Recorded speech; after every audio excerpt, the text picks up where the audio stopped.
All right, we are live. So, talk to me Dota stuff. How's it been? So it's been really, really Ooh, lots of green. I good. see lots of green. mm-hmm. So Fuck yeah.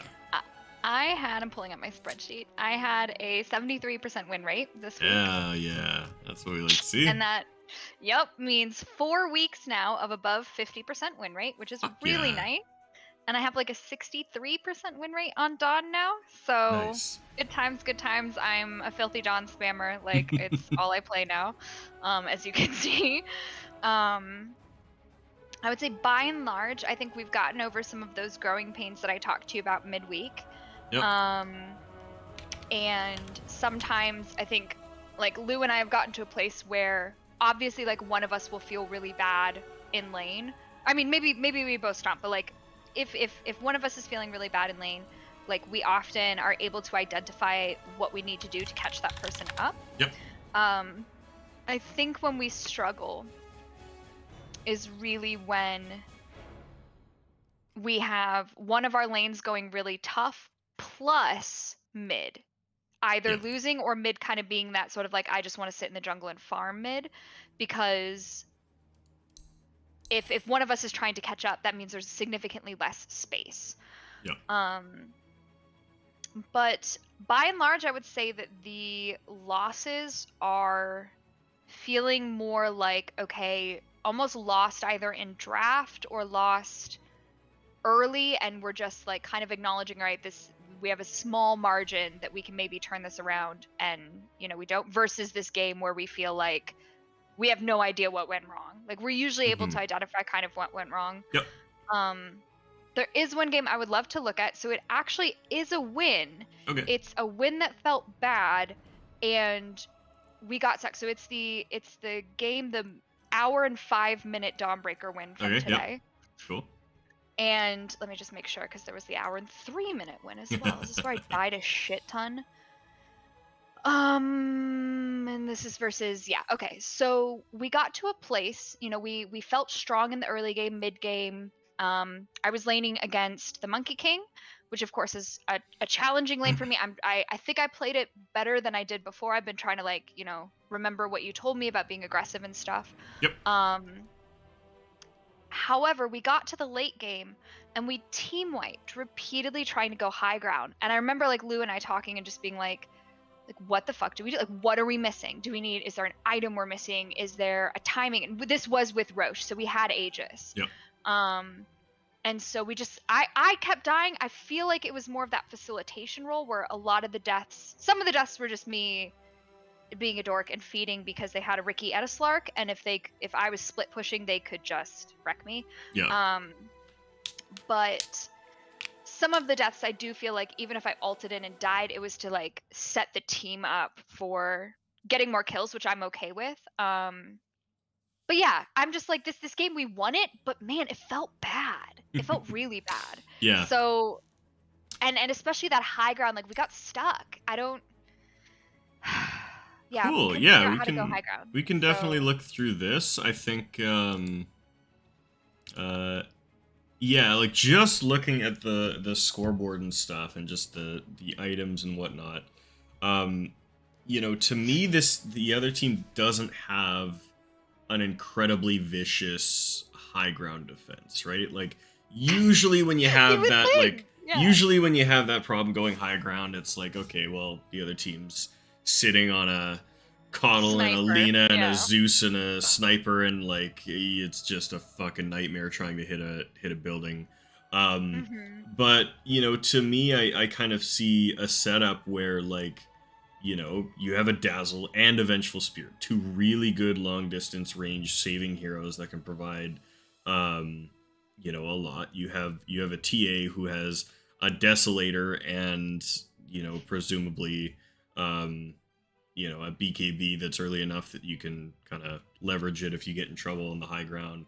And really, the other team, yeah, they're going to throw a little bit of stuff. Viper's going to throw down his Nether Toxin. The Ancient Apparition's going to throw slows and whatnot. But, and the Ricky's going to throw the Smoke Cloud. But for the most part, you should be able to chip buildings. So I'm curious to see what goes on here. I'm going to assume diving.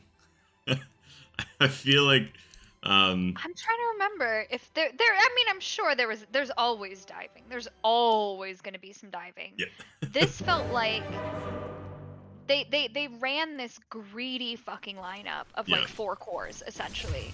And you can look from their builds that they built 4 cores. Shit, even their pause 5 aged apparition was going like Ags Kaya, like he was going I think for Sanj and Kaya there at the end. So yeah. like, building very greedy, very no like true supports kind of. Looking back now, I see they also have like 3 boots of travel, which might explain some of the pressure we felt. Yeah. But yeah, it was Yeah, well, and I think one of the things too, and actually, one thing I forgot to do. Oh yes, I do actually still have my paints window What's up? open.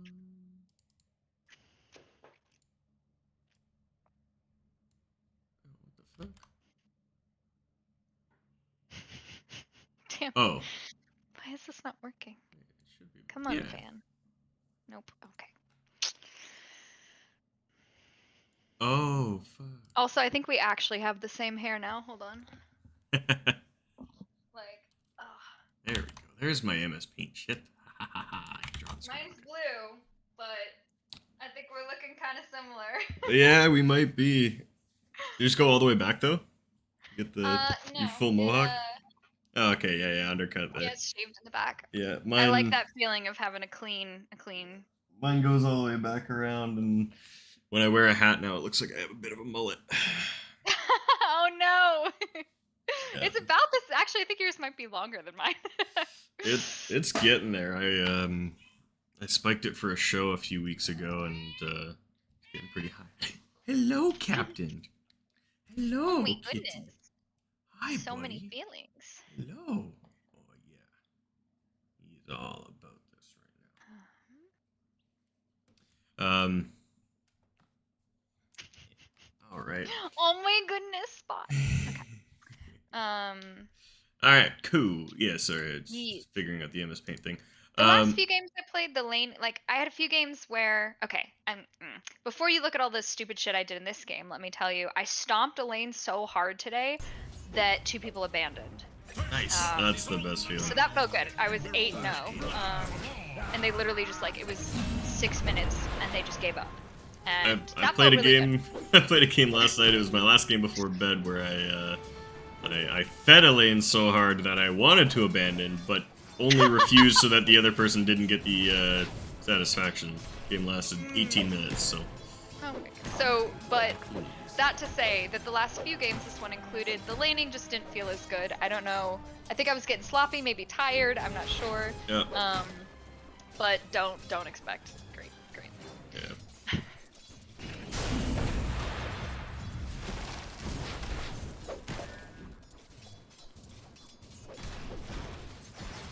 Great.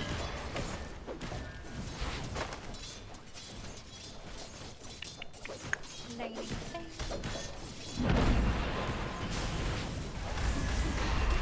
Nice.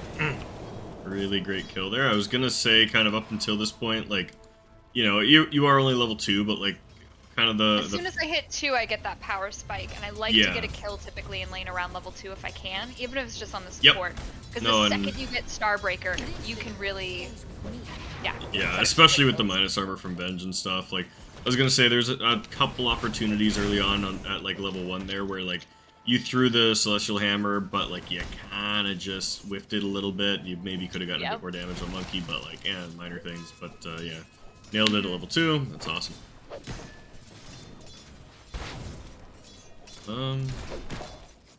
Sometimes, honestly, when I'm spamming games like this, like Oh, playing yeah. playing a lot, I struggle with like some of the awkwardness in the laning phase is typically because like 5 minutes before this, I was playing late game Dawn. What's going on with this Monkey King right now? Like, What? well, just he's permanently a donkey with Monkey King cosmetics right now. This isn't just him casting. Oh, this that actually happened in game at one point, and so I couldn't see Oh, his so that is swing. like in the game, eh? No, no, Uh, yeah, it happened at some point, and I couldn't see the swing of his, Donkey like, King. staff, which made it really hard to, like, try to, deny and stuff because I couldn't see when he would kinda do the backswing. So I would just see, like, creeps disappearing in front of this courier, and I was like, "What is My happening?" God, Yeah, that's visual it might also nice. be a replay bug, but there was a point I remember in the laning phase where I was like, "I'm deeply confused."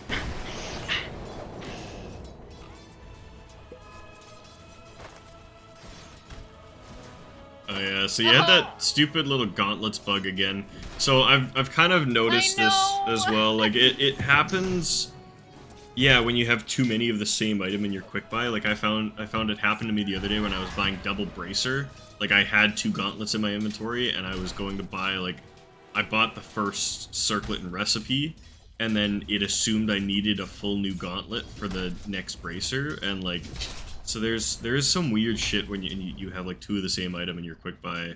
Um I think yeah, just if something to note, like I think you're kind of ending up Yeah. short on gold here a little bit. Just even just setting back your soul ring a little bit. Like right now, you've got mana for like one set of spells, but you would have had your soul ring about 30 seconds ago.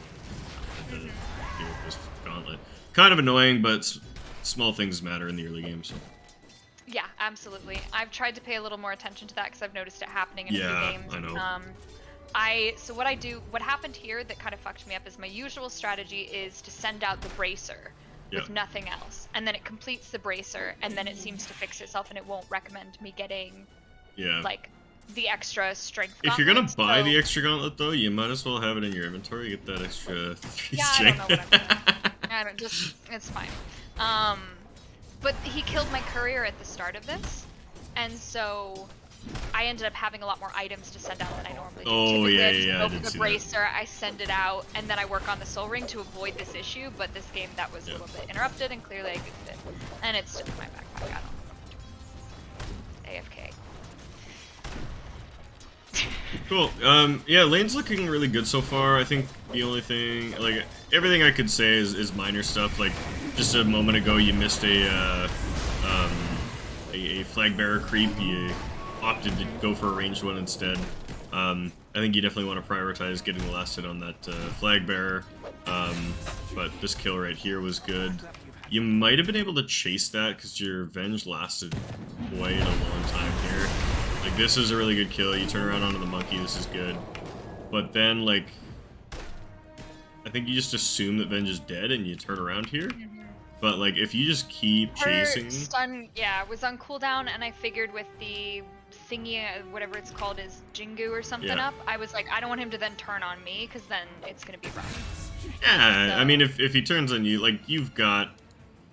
Jingu isn't that scary. okay. And it only lasts for a few attacks, and you're full health, you've got your soul ring, so you've got a bit of armor, you got a bunch of strength, like, if he turns around and smacks you with all 4 hits of Jingu, it's likely to only Mhm. chunk, a quarter or half of your health off. Um, Okay. and you have the opportunity to finish him off, like, one more Starbreaker, maybe Mhm. even without the Celestial Hammer on top of it, probably would kill this guy. Okay. So I think you probably chase in this scenario. Um, Okay. uh, but I would say better safe than sorry as well too. Like, you know, there's an opportunity to get outplayed if you go super deep. If he like lands a really sick mischief to dodge your celestial hammer hit, or like whatever, jumps into a tree, you try to cut it, you cut the wrong one, Mhm. and then boom, the ancient apparition's there again. So Yeah. not the worst idea to just kind of chill and get creeps, but I think that one was a pretty sure kill, if not maybe a save for your Venge if you um if she jukes and then lands a stun and then you're there with spells, he might just fuck off. So I get greedy. I think at some point I get greedy. Maybe not here. Okay. Yeah. Nope. That makes sense. I was honestly torn on it, so it's good to hear yeah, you. nice. Yeah, I really like that opportunism there. Like, I think a lot of people would, a lot of newer players would look at this and just be like, "Oh, under tower, that's scary. I'm not going there." But you recognize that you have a fat creep wave. The creep wave is tanking it. He's low. You can get it with one spell. Boom. This is yeah, awesome little dive there. Really like that.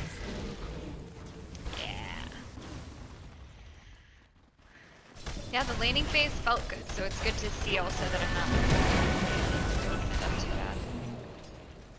Yeah, I like this little turnaround here too. You know, again, you've got spells cast on you, you got a monkey just running you down, you get stunned, and just having the wherewithal to just turn around and just smack him, punish him when all of his spells are down. That's really awesome. That's something I've been wanting to see from you for a long time, because I think we've talked about this a few times where, like, their spells are down, go! Like, it feels bad because you're low health, you're half health, whatever, but they've exhausted everything and you've spent none of your stuff. So, like, get that stuff off, and sure enough, you do it there. Now he's at half health and you're at, you know, a quarter because you're way tankier than him, or 3/4. So that was really good. I like that. I think it diffused that pressure a little bit, because if, you know, he had just gotten that Jin going, he might have just kept running you down to the tower or something like that. And then, you know, with the Slark coming in, who knows what happens. But yeah, no, it was a good kind of show of force there.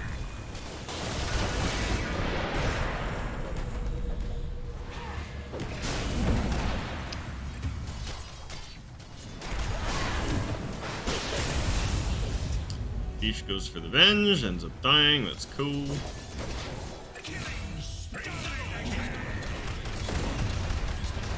Farming the hard camp stacks on your own, really like that. Getting top, saving loot, killing Slark, beauty.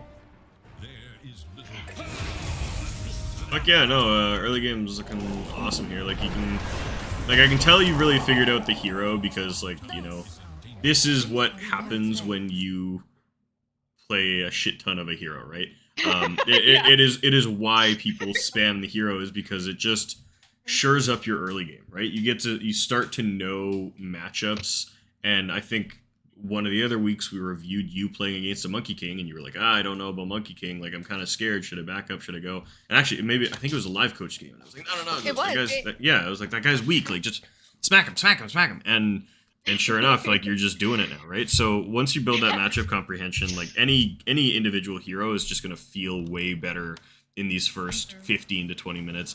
And it's funny because, you know, my friends and I were joking the other day about how, like, you know, we for some reason, whenever we play in a party, we get, like, really low ranked games. Like, when we play solo, we're all in kind of, like, rank 1 to 2K Immortal games in NA, but when we play as a party, we end up with, like, Divine 1s and Divine 2s and stuff. And one of the things that we've really, like, identified is that a lot of the guys that are, like, Divine 1, Divine 2, etc., are really, like, good at their hero. There's a shit ton of hero spammers. And, you know, like, my friend Samir was talking about laning, especially mid, because he's like, whenever I have to play mid in this fucking bracket, he's like, these guys are, like, just dedicated mid players, and he's like, they have all these little tricks that fucking, they manipulate the creeps, and they trick you, and they get all the runes, and, like, they just, like, beat you in lane. But he's like, the second the game starts, they're fucking awful. Like, they have no idea what's going on, right? And so, like, you know, it's really, like, there's these kind of two halves to Dota, where you get these people that, like, you know, get just really good mechanically on a hero. They figure out the lane, they figure out the matchups, and they know exactly how to, you know, how to manipulate everything. And yeah, like, you know, even myself, like, on off chances where I've been trying to kind of get role queue games and I get stuck on mid, and I'm like, if I'm playing against a low ranked mid, like a fucking Divine 2 mid or something, good chance I'll lose that lane just because I'm not a mid laner, and mid laners just know their matchups and their little sneaky little fucks, and there's a bunch of different things that they can do to manipulate creeps and get runes and, you know, aggro and all this stuff that I just don't really have in my head. Fucks the lane out, but I know that as soon as the game starts and as soon as the fights start and as soon as we're moving around the map, these people are going to fucking fall apart because they're terrible. So, you're looking super awesome in the lane. Quick. Let's hope you don't fall apart in the mid game. Oh, well, of course, naturally I do. I had to play my first game of mid. Yep. I fucking hate mid. It's the most stressful thing. Yeah. I hated it. I was looking for role queues, and I never get stuck mid. Yeah. I never get stuck mid. And I got stuck mid. And I was like, I'm so sorry. Like, we won, and it was not because of me. I was like, I'm going to go with the only mid hero I think I can play, which is Viper. Yeah. And I was like, I'm going to try. Viper against, like, oh, shit. It was like a Shadow Fiend. And I was like, at least I didn't feed. Dawnbreaker can play mid. I didn't feed. Oh, I didn't think about playing Dawn. Yeah. I was panicking. It was just pure, unadulterated panic. Yeah. No. Yeah, I think this whole tequence is just teeny tiny bit sloppy here in general. Okay. So I'm overconfident. Yeah, so I mean, I think the Zeus. Oh my god. He just what hit him really quick? I'm sorry. Can we turn that back? He got like half his health in one go. Just gone, right? No, wait, what was that? Was that Oh, this is a Zeus illusion. That's a replay bug. The real Zeus is over on the right here. I'm sorry. Okay. That was confusing for a second. Yeah, and actually, like, I was confused too, because I was highlighting this guy. I was like, why isn't he using Lightning Bolt? He should be able to see the trees. But yeah, it's because real Zeus is over It's an here, illusion. so. Okay, I was like, wow, what is hitting him? Why did he go down to Because what I was going to say was like, oh, I think your Zeus probably should have just bolted this, and then you see this whole area, and then you probably hit that hammer, and then it's a really easy kill. But because that's not a real Zeus, yeah, he's not in range to do that. So you kind of just clear the trees, finally Lightning Bolts. This is all fine. You know, your team gets the kill here. I think this is where it gets a little awkward. You kind of attack the tower at an odd moment and kind of claim aggro, so you take like probably 150 damage here, maybe 200 damage from... Why did it aggro just suddenly on me? Because it was already hitting a creep, so I thought Yeah, that it wouldn't switch like that. So I believe what happened was its target... So when a tower's target dies, it looks for a new target, and it will take the closest hero that is a threat, that is above a certain threat level, and I can't recall exactly how the threat mechanics work, but I think if you are attacking a hero, you jump to the top of the list. If you are attacking the tower itself, it's like secondary, and then if you are not attacking at all, you're kind of lowest on the list. So I believe what happens here is I assumed that would be fine because I creeps, so that's my mistake. That one, and then it switches Zeus to the big one. Takes an attack here, and then so okay, so Zeus de-aggroes as you walk over, and then you turn and right-click it. And it is a very close frame timing there. Like I think that was probably within less than half a second that this all happens. But Zeus gets the kill on AA, de-aggroes, and you turn to hit the tower. And then yeah, so you end up taking a few hits here. I think this is all still kind of fine, but you're not quite respecting the TP, and I don't know if you saw the monkey, but you should know that kind of monkey's there. I saw one person, if I remember. I knew the Slark was coming in, so I was trying to get back. I didn't think they would dive us because we had 3 here, so that's why I turned for a second, as I thought there's no way that they're going to go back into us, but they do. Yeah.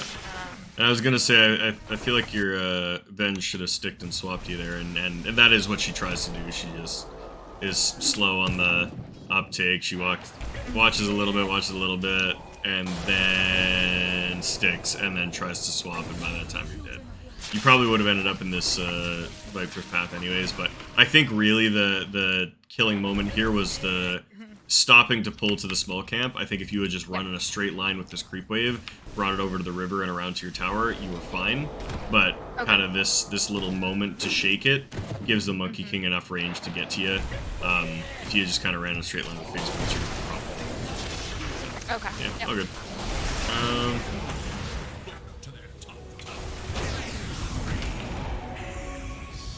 Alright, so let's see. Lu had a pretty good game, rushing the Battle Fury, hanging out mid. It's Ricky, okay, so he went for this stupid-ass Meteor Hammer build. I hate this shit so goddamn much.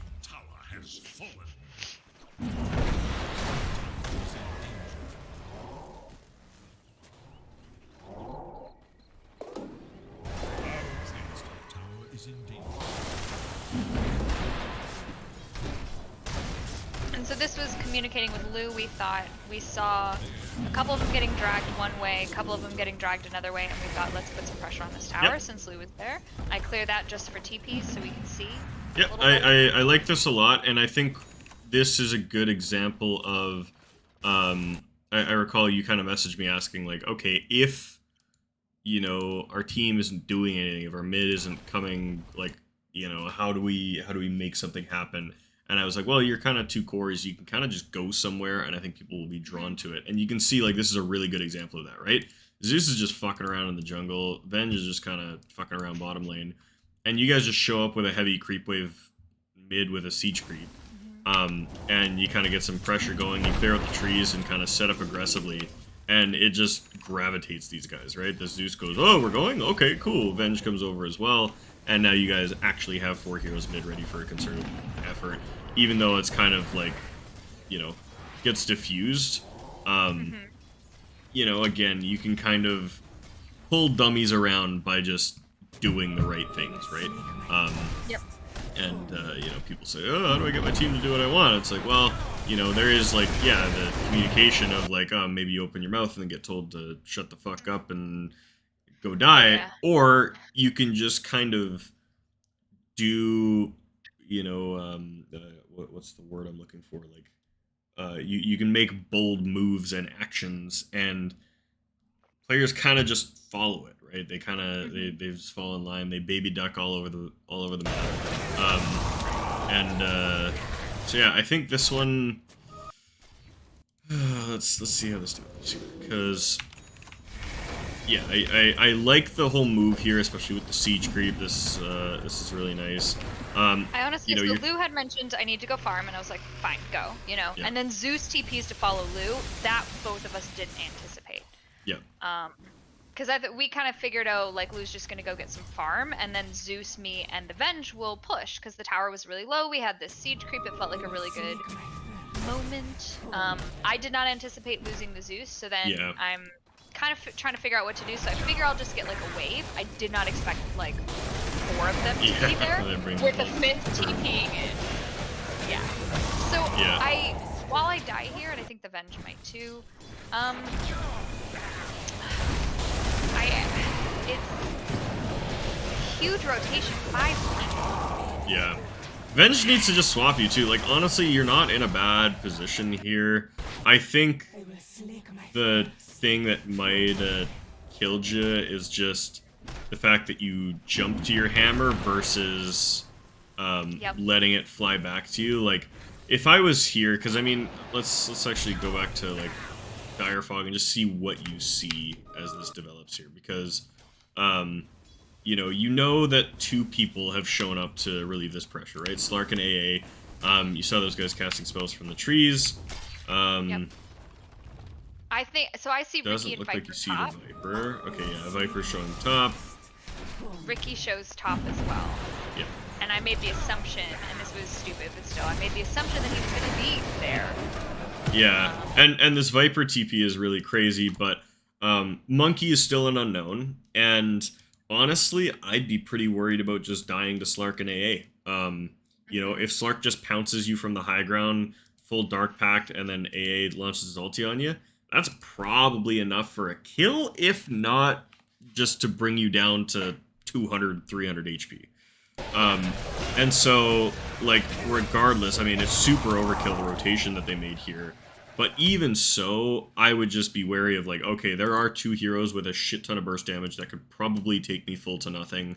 It's totally fine to still be mid. Throw the hammer, but just, like, walk back up to the tower and let it come back to you and let the burn damage push out the wave, right? Okay. Especially when you don't have high ground vision. Maybe you can play like this if you see everything and you know exactly where the AA is and stuff, and you can see if there's TPs. But because you see absolutely nothing, again, there could be anything, right? And again, just by the nature of like the catch that's available, there could be 5 heroes there, right? Because there is a pounce and there is an AA stun, which together combine for 6 seconds of you go nowhere, right? So that is perfectly enough time for a Monkey King to TP and hit you with his Q, or a Yeah. Ricky to TP and blink and silence you so you can't jump out. And so, Mhm. um, I think and yeah, I get it. You feel super strong and blah, blah, blah. You were just pushing mid and you just had the wave pushed up and you saw a couple heroes on the map. You thought you were fine. Um, but like respecting the heroes that are just right in front of you, I think in this case you were just like, ah, fuck this Slark, he's weak, Yeah, I did not And expect yeah, the Monkey King Viper to be behind yeah, me.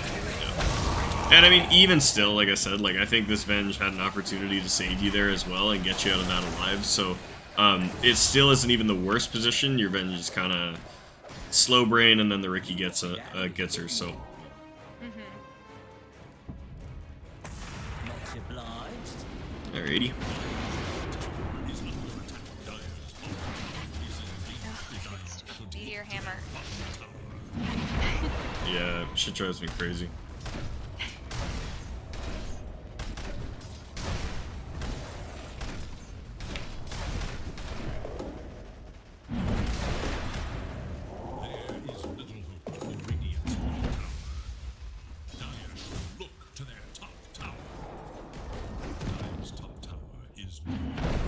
So this is a game just in general where I would say I would probably have a lot of anxieties about making sure that you guys are doing stuff as fast as possible just because the other team is sitting on basically 4 carries. Um, Okay. you guys are, you don't really have a lineup to do a lot of stuff. And you're getting a lot done here, but I'd be looking for smokes and stuff, like you, Venge, and Dazzle together, trying to find, the monkey. This Slark is dying all over the place, and that's great. And I mean, this engagement is really good. You get a nice response to that, and you turn it around. But, like I was thinking kind of that TP to bottom, heading down here, and like all this stuff. Like, yeah, this is totally fine. You kind of needed to push that wave. But it makes me wonder if there's like an opportunity here where like, yeah, this Venge could have TP behind you with a smoke and you could have like gone into the jungle, looked for the monkey or something like that. I mean, maybe if the Venge is just smoked behind you solo, she breaks on a tree as this monkey's standing here, throws a wave of terror, whatever, you guys find a kill or something like. Um, Mhm. and this is more to the supports than it is to you because as a Dawnbreaker, there's not so much that you can do solo in that regard. Um, but like it would I be, thought that this way like, while killing the Monkey King would obviously be better, we've noticed this, like, just the power of frickin' waves pushing in. yeah, Like, I can't tell you how many times we thought we're gonna lose a game, but because I or someone else had split pushed, yeah, we had a wave take a tower while the enemy was distracted or something. And so my thought process there was I have ult, so I'm going to create some pressure on the map. On the off chance, maybe it makes one person TP, yeah, and then I can ult. That creates a better matchup for my yeah, team, and and I can ult in. that is totally like an awesome mentality. Like that is how you should be playing. Um, I'm just looking at this game and I'm like, man, like you don't have a ton of doers on your team, right? Like I think, like, and this is a phrase that my stack uses all the time is like, fuck, like we'll look at the draft and be like, oh, we have no doers, right? Doers being heroes that have stuns or chase or catch or tempo increasing shit or like push, like I would say Death Prophet is a doer because she's always wants to use the exorcism on a tower. Earthshaker's a doer. He chases people. He stuns them with fissure. He like gets in their face. Blah blah blah. Like Dawnbreaker, doer hero, very strong early, very like super tanky. Has these kind of mobility spells and a stun. Right. Um, Zeus and Dazzle, not really doers. Yeah, Zeus just kind we of sits struggle when back. we don't have a doer Yeah, mid. yeah, and For sure. and Dazzle kind of the same thing. And so to me, just looking at this game, like I said, I would have had this anxiety about like, okay, I've got to be like an extra doer, right? I've got to be like Mhm. moving on the map, and I need to do it with this Venge because we're the only people that can really start stuff. And Dazzle can like follow and support that, and Zeus can ulti and be there and to do damage and stuff. But like Zeus kind of can't make that stuff happen on his own, right? You can't expect that the Zeus is going to pursue the Monkey King and do anything but walk up a high ground, get stunned, and die, right? Yeah, Um, yeah. so like I don't think the way you're playing is wrong for like wrong in general right now. Like I think you've got like a very solid like general mentality for all of the games you play, and like broadly applicably, that's going to do really well for you. I mean, you said you got a 70% win rate, fucking awesome. What I would point to is just like, you know, I think this game you got to think about the ways that you can be extra early game impactful and drive the play because you are the doer on your team, right? And that needs to come with your venge. So I don't know, like again, if Yeah. you're not on comms with her, it's a little bit harder. But I mean, if you can just be pinging, I think someone should buy Smoke of Deceit and like ping their jungle and draw circles around their jungle and shit. Like Yeah. that's kind of the stuff that I do in my pubs. Is if I am just trying to get somebody to do something with me, I'm like pinging smokes like a mad fucker, pinging that there's wards in stock, like drawing circles, like drawing a little tiny circle around the Venge specifically, and then like an arrow down to jungle, and then like a big circle around the jungle. Like I'll do that shit kind of just like fucking go, you know? Yeah. And I think like if you can kind of communicate that you want your teammates to be more of a doer and they can actually like follow that up, and you two go together, then great, awesome. Oh And gosh, I remember mean, this. I was I think in this shouting game, blue. Yeah. Sorry, I yeah, remember yeah, that engagement. I'm like, yeah. I'm making a mistake. I've made a mistake. So yeah, I remember that. But anyway, yeah, I think it's it's challenging because I have felt that sort of if you've got people who are communicating, oh my gosh, the game you can come back from such a deficit. Yeah. If you have people who are perhaps not communicating and also being very angry if you ask them for things, Yeah. then it's dicey. Yeah. I remember there being a definite struggle, maybe mid to late game, for vision Yeah. as well, and that being a really challenging thing. But yeah, no, I didn't think of like a smoke gank or anything because I've run into this the last few games where I've tried to kind of make that play, is that people are like, I've smoked like me and a support, maybe the mid or something, and the mid's just like, no, we don't have vision, and just goes back to farming. And I'm like, okay, well, how do you think we get vision? Like, we need to push a little bit and make some space and we can put down vision. But unless there's like a perfect sentry or a perfect obs or something. Yeah, I've run into that. I think this game, the Venge probably would have gone with me. The Venge seemed kind of aggressive, so I probably should have seen that. Again, yeah, me just trying to make some kind of... Yeah, and I think, like, you know, again, the way you're playing is not bad. Licking greasy plate for last night.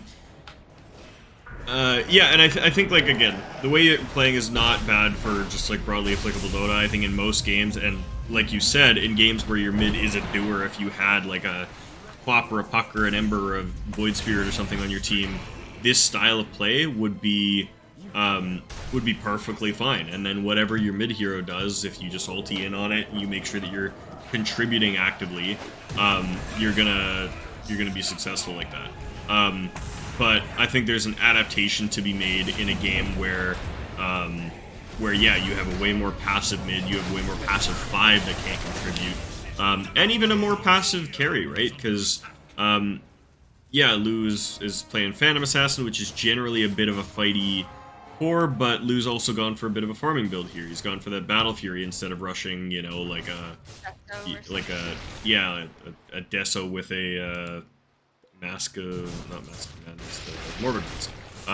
You know, like some PAs will just go for that build to just start fighting immediately, but if they get a good lane, then it's Deso time, and then it's, you know, we're farming for a little while, right? So, so looking at this game, and like the adaptations that I would make in a game like this, you know, are subtle. It's not necessarily that I would buy a different set of items or anything, but you know, I'd just be moving a little bit more aggressively. Instead of pushing this side lane, I might just be walking up into the jungle and just checking these camps to see if there's a monkey farming them. And if there's not, I'm just taking them myself, right? And so the emphasis is more on being in the enemy team's space versus, shoving side waves and taking the better farm in the lanes, right? Instead of de-pushing mid, it's maybe smoking, like buying a smoke for yourself, smoking you and your 2 supports, and wrapping on mid and catching one of their heroes that's pushing it instead, right? Just these little kind of like movements that get you a little bit more involved in kills versus waiting for it to come to you. Now, what I was going to say before was like, I don't think in this game it's working out too poorly the way you're playing, because the other team is being overly aggressive, right? You've got this goofy-ass offlane Slark that's just jumping into you guys over and over, right? He's given plenty of opportunities to get him killed. The Ricky has kind of done the same. This monkey, he's been kind of recovery farming because he didn't have a great lane, and he's showing up here and there for little fights and skirmishes, but, you're getting these really good kills like this one here. This was really quick. Okay, I've got to tell you about this because this monkey is absolute shit. Yeah. Because how the fuck did he not interrupt me? I even knew when I ulted, I was like, this is probably a mistake. He's just gonna stun me. But I was like, on the off chance, let's go. And he just doesn't see you. In the tree. Oh, does he not see me? I assumed he was right above me. I saw him leap kind of forward, if I remember right. Yeah. Like he leaps here. On the white tree? Fuck. Yeah, I thought he was one or 2 trees forward. Is this, wait, how the fuck does he not replay see bug? Me? It's gotta be. He sees me. He's gotta see me. Yeah, right? I think he has to see you.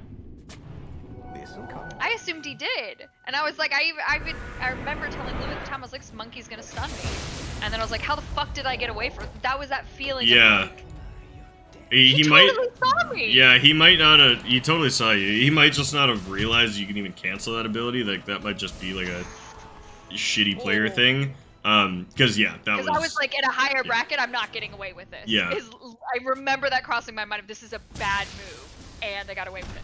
But I'm glad I recognized it as a bad move because I was like, he's gonna.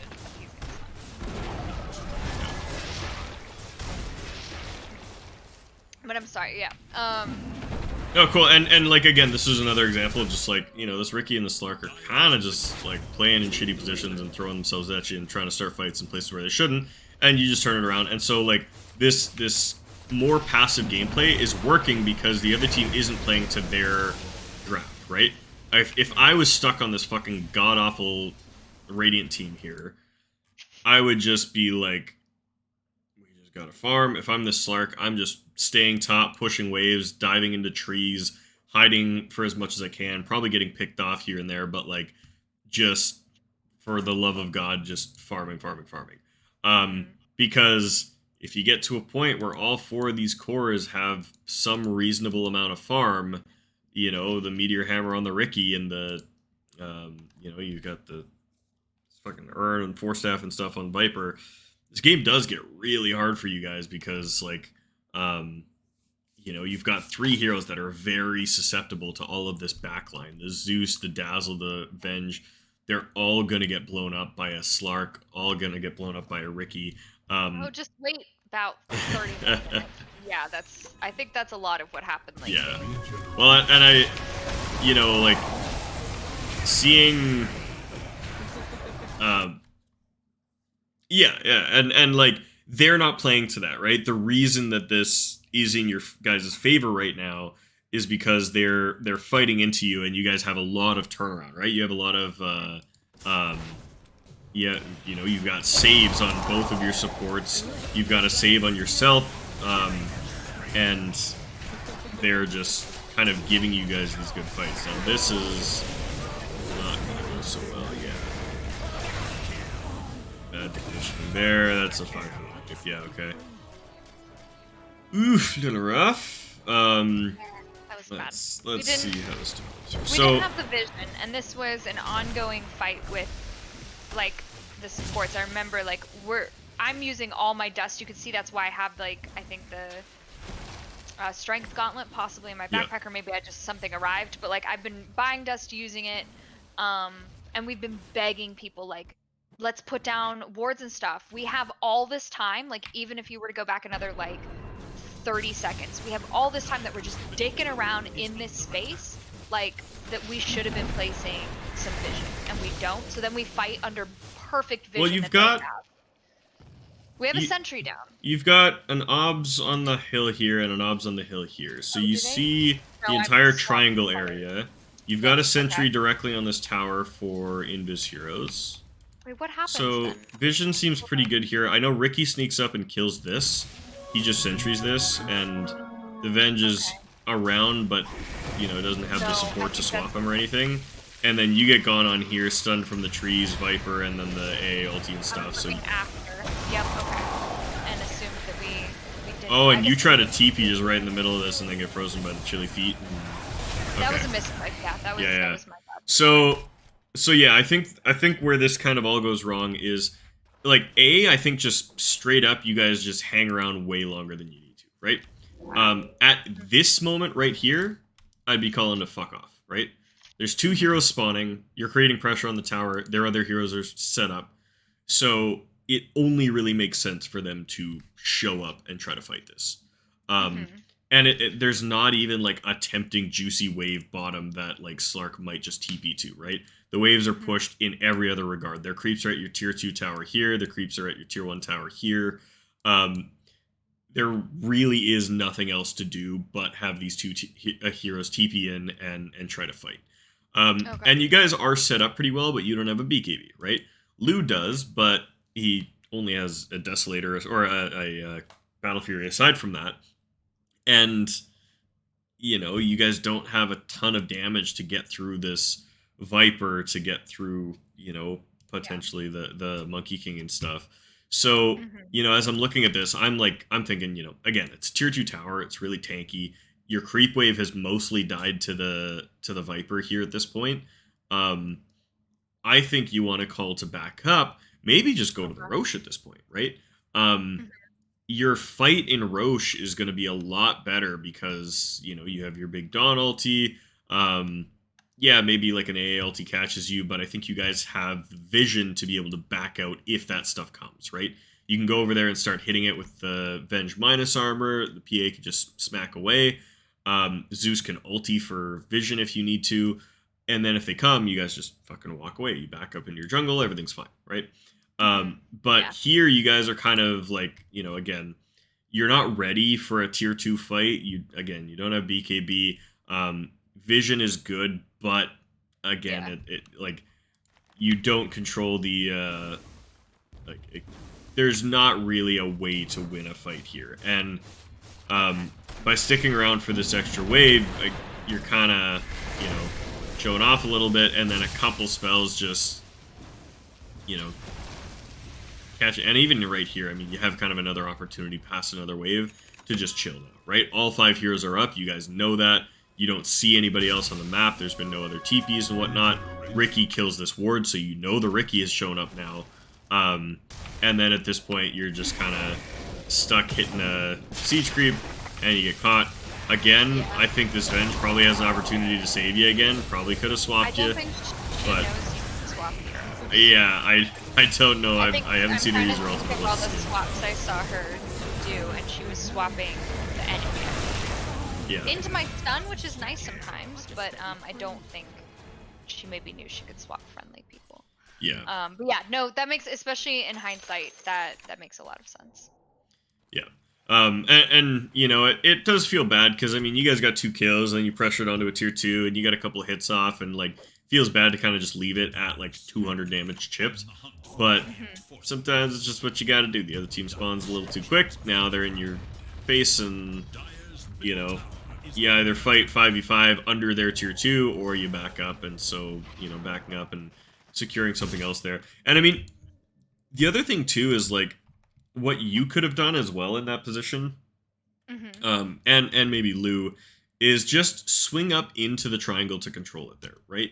Because what will often happen is, you know, a team will posture up on one side of these 2 lanes, right? You'll get a vision here, and then, okay, your team starts farming ancients, and then one hero pokes their head out to just snag lanes on either side, right? So maybe Zeus grabs this wave as it's pushing out, and maybe you kind of like throw a hammer at this wave as it's pushing out.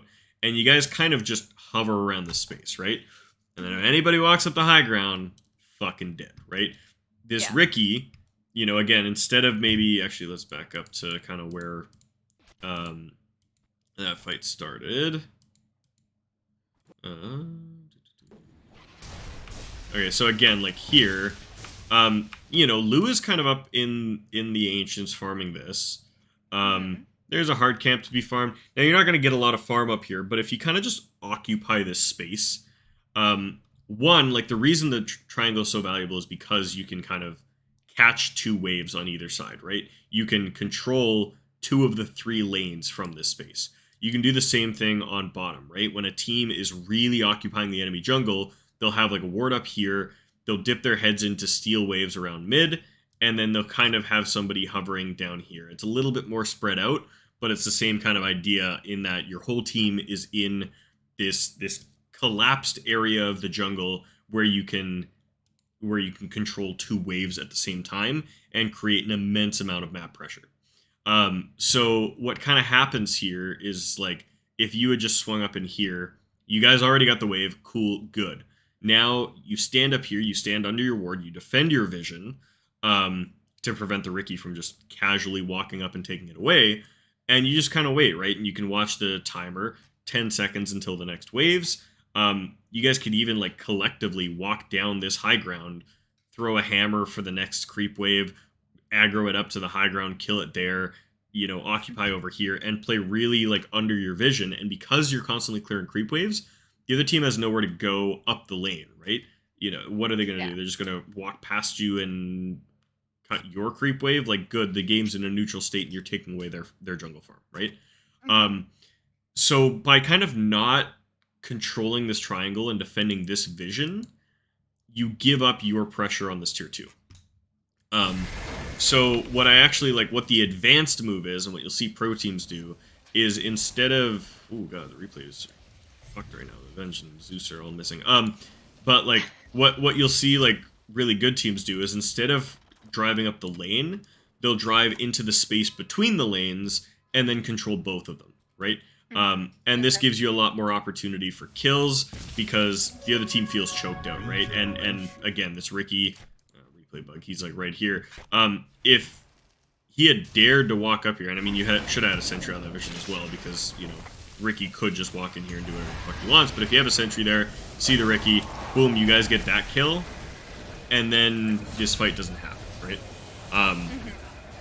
So yeah, controlling that high ground, that uphill, I think that is actually a big part of why you lose this fight in particular, is because of the positioning and that the Slark and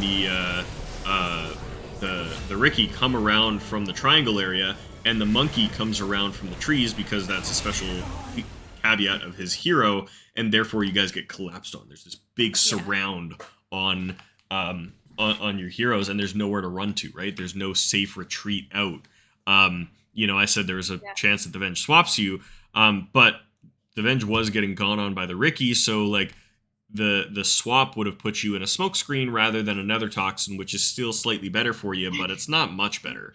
Not much better, yeah. So like I think really like controlling the space between the lanes and understanding that kind of creep cutting, because I think those two go hand in hand. If you just start like going, okay, we're going to sit in the triangle, but then you let the waves walk past you, you're still losing the map control, right? So something to consider there. I think maybe that's something that I could find an example of in a high level game or in a pro game and kind of show you what I mean, because that is really how good teams control it. Yeah, but I think so. We're like in this replay, like seeing us choose the fight, in like the worst possible place. Where it's so easily, there's all these trees for Monkey King to do Monkey King things. Yeah. So absolutely keeping control of the high ground, like it's something we know, and I think I don't know what happened there. Yeah. Even afterwards, we were like, we should have gone back. Yeah, and I think it's just kind of a general Dota knowledge thing that is a hallmark of higher MMR players, is you defend your vision, right? Yeah. It is better for the other team to know that you have vision, but be too scared to like fucking do anything about it than to like, you know, not see them or whatever, right? You want to have like it's funny. I saw like a meme on the Dota Reddit the other day where it was like I think it was like, you ever seen those bell curve memes where it's like you know, derpy idiot on this side and then like, you know, normal player in the middle and then like genius Chad Brain on the other side, and like if the meme was that like, you know, really low MMR players, and it was like they're warding and somebody just had a screenshot of like a ward on a cliff, like just like straight up cliff ward, and then like bell curve, it was like the middle players and it was like, you know, a bunch of screenshots of like little tricky fucking spots, like, you know, little hidden weird locations on the map all over the place.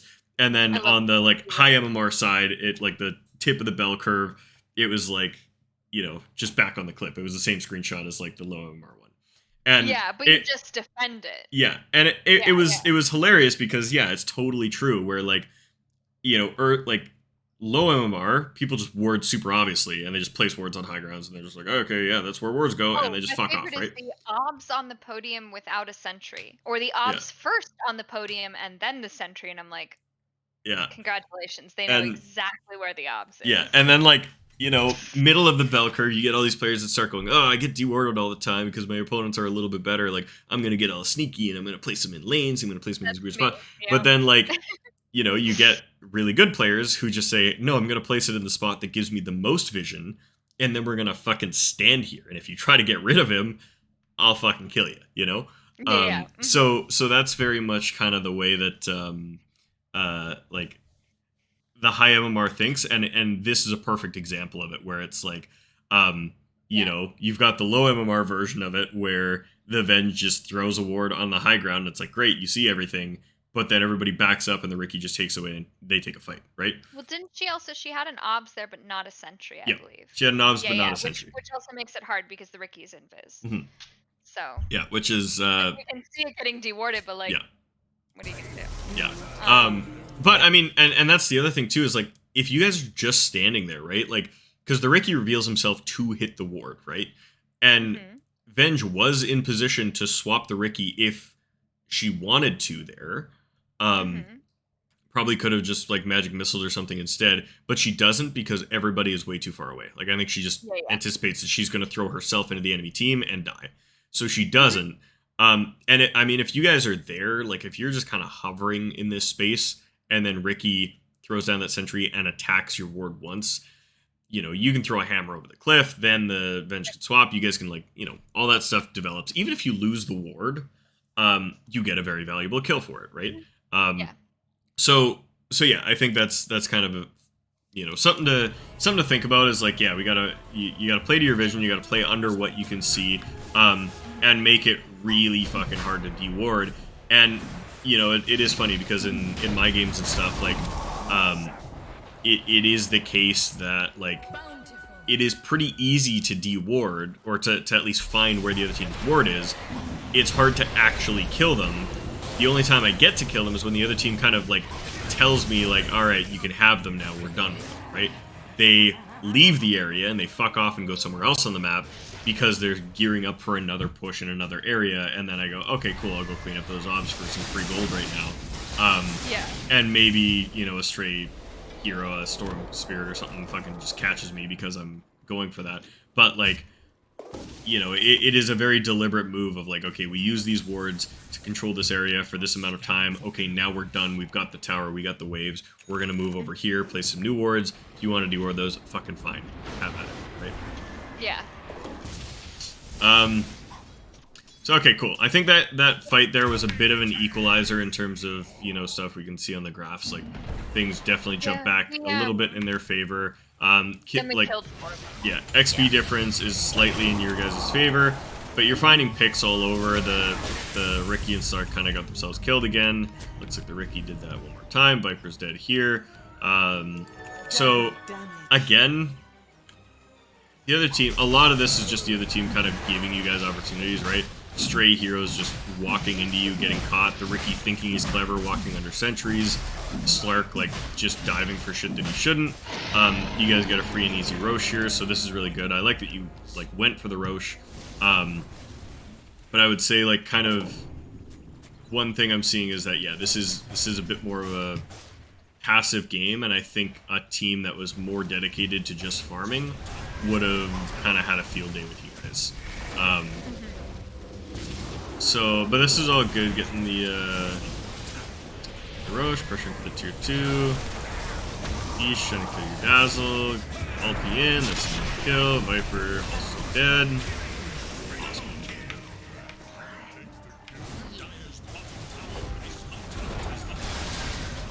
Alright, so now why isn't this appearance? Oh, fortify. Yeah, okay.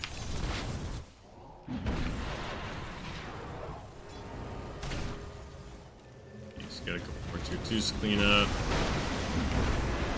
Meteor Hammer, pain in the ass. Oh, hey, there we go. Look at this. Look at this. This is a perfect example. Okay, so this is what you guys should have done the first time, right? So you guys, you guys are up here. This is almost the exact same situation, right? Creep wave pushing in. You're taking out this exact same chunk of trees. Your revenge is over here. Lose at the ancients. Like this is like almost identical in the setup. Like your other heroes are gone, but see how much different this is, right? Venge is over here with a sentry down, sees this happening, and has this obs, so she catches and swaps the AA. Lose there to pick up that kill. And now the other team's a lot more scared, right? They're like trying to get up here. They and you're cutting the wave on the mid, Lose cutting the wave on the top. Yeah, this is fucking perfect. And look how much different this looks like, right? This Ricky almost dies. Slark tries to get in here, but he's in fucking no man's land. Should probably die, if not at least getting just pushed out. And then you guys should be dewarding this. Venge needs to Wave of Terror this fucking cliff. What the hell? Alright, she's just gonna walk away.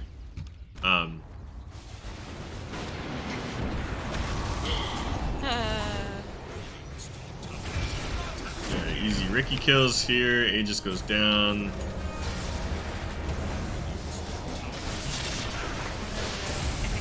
Died in the tower.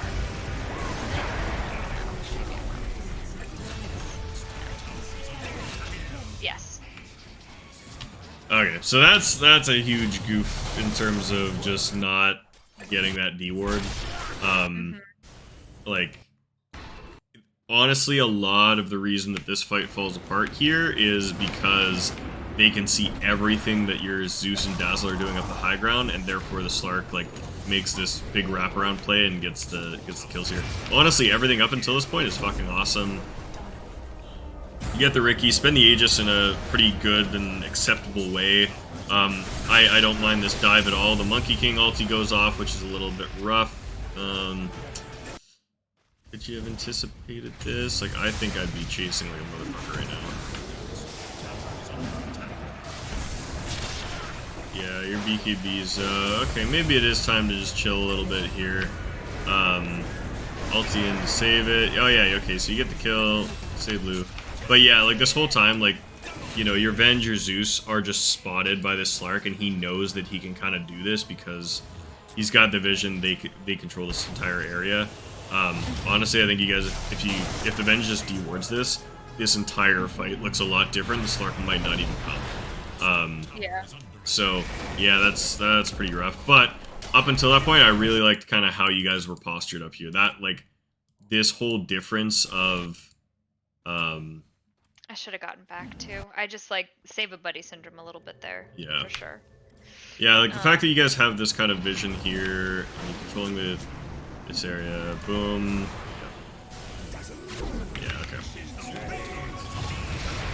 So again, bit of a failure to kind of properly control that triangle space, because like, again, all of this is super awesome, right? Like, this is kind of how you want to be playing the triangle. You know, Lou's getting this, you and the supports are kind of sitting here making sure that nobody can walk forward. I would have liked to see you, like, over here right now instead of kind of, I think you're meandering back to buy an item or something from the secret shop, but let your courier do that, like, just get over here, catch this wave, farm the ancients, just be present in this area.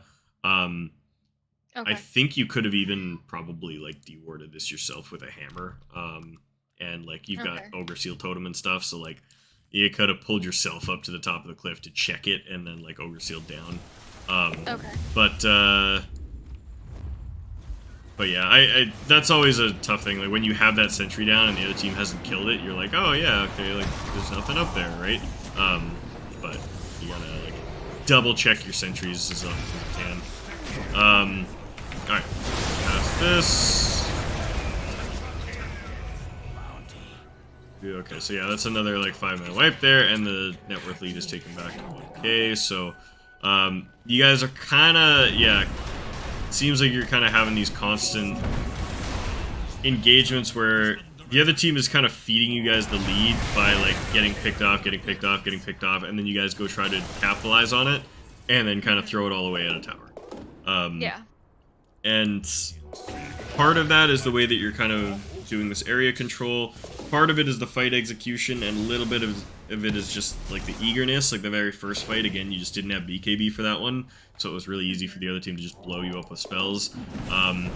So I think a tad more patience in when you gear up to push would have kind of affected this. And I mean, again, we're seeing the same thing, right? They're just getting caught out on the map, You guys now have a 2k net worth lead. You're looking to the high ground. Okay, cool. Up top. And then team fight the base. A little bit of a dive. Luan's dead. Then swap back. 3 for 2. Okay, that's totally fine. You guys want to be looking for next Roche. It is up. Got picked off by the Slurk there. Eh? Yeah.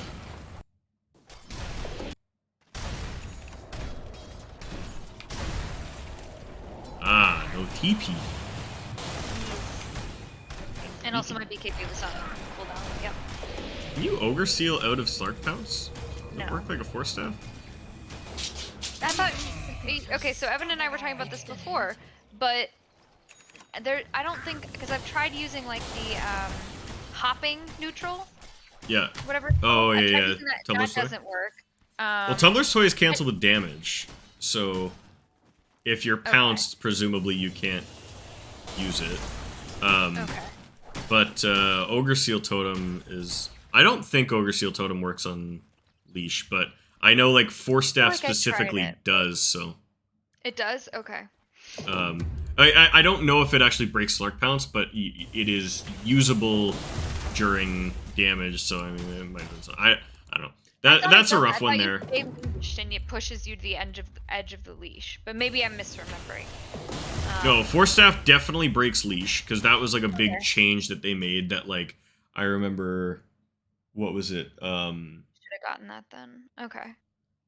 Yeah, I'm not saying you should have gotten a Force Staff, but like, I was just trying to explore ways that you might have been able to survive there, because that's a rough death to take. But I honestly don't see what you could have done differently here. You know, you don't see this coming. You're splitting waves. There's only 2 heroes alive on the map. This feels like it should be fine. Yeah, And you're full health. I think the only thing really is that you just don't have... Oh, he's got a shit ton of, like, essence shift stacks is probably what it is here. Is that, like, he starts this with, like, 13 or 14 essence shifts from the previous fight. So by the time he gets there, he's already sitting on a bonus, like, 45 agi to hit you with. He's hitting way faster than you normally expect. And you don't have spells because you were just using them to farm, so, like... Yeah. Yeah, I don't know what you could have done here. That's... sucks, but it's kind of like oof, like, that makes me feel a little bit better, because I remember thinking this through and being like, well, I think we see the monkey mid at some point, so it's like the only person missing is Slark, and I honestly, for some reason, just figured he would be pushing out top because it was more pushed in. And yeah, it was just, Well, and I mean, like, at this point in the game, I wouldn't be thinking of Slark as a threat. Like, I'd be like, oh, that guy's been getting wrecked all game. He's been throwing his life away nonstop.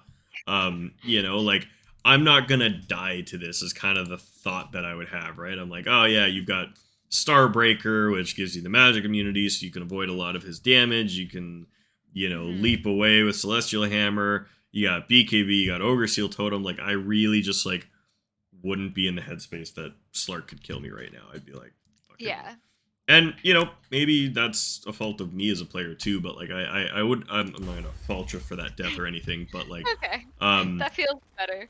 yeah. 'Cause that one I felt bad about. But Getting solo killed always does. alright, so you guys should be gearing up for Roche for sure here. The Zeus scouts it out. You guys know that it's up. You're TPing up to top to be ready for it. I do think we've been better about taking Roche more Yep. consistently. Like we've been playing around it a lot more since I think one of the coaching sessions. So that's been really Yeah, nice yeah. to see. Alright, so Stark's coming for that kill again. You guys spot him out. This might be a really good kill. Yep. Okay. Force him to ulti and leap away. That Ags is fucking broken. He's nerfed. Seriously, that hero gets an Ags and he's just unfucking killable. It's disgusting. It's really annoying. Oof. You should already just have killed the for, bonus like- range nerfed a little bit. You think? Yeah, it's so far, and the 2 charges, like the fact that it just like increases the range and the fucking gives it the 2 charges on a hero that already has like inbuilt purges and like Yeah, it's like Mirana untouchability. ×2. Yeah, it's fucking crazy.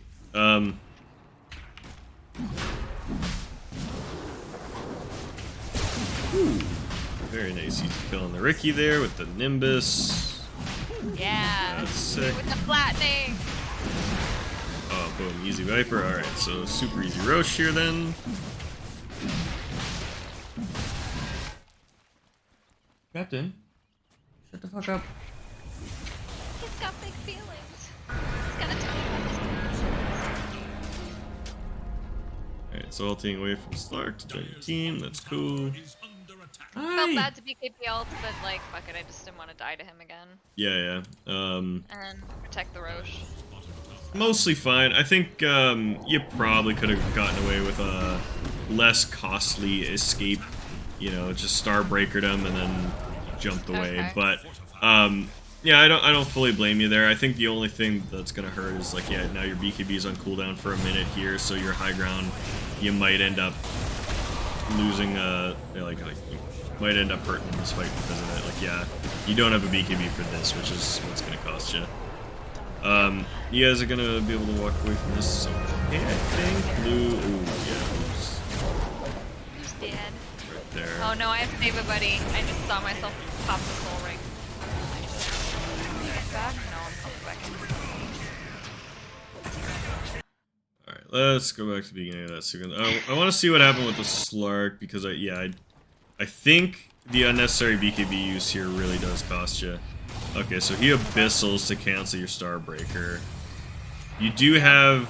Yeah, okay, so you've got the Havoc Hammer and a Celestial Hammer. I would probably...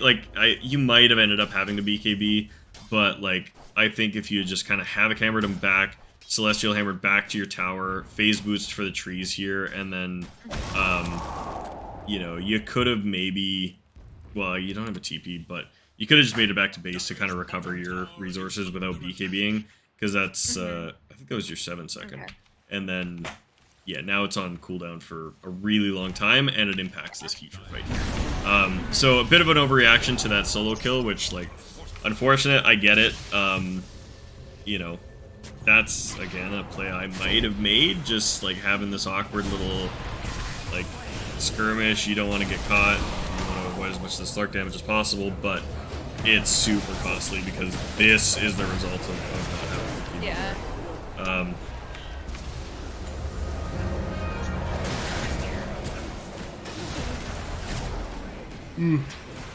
Yeah, again, I don't know if this Venge knows that you can swap allies, because that was probably another opportunity where, Venge should probably throw her life away to save Lou. Ends up not.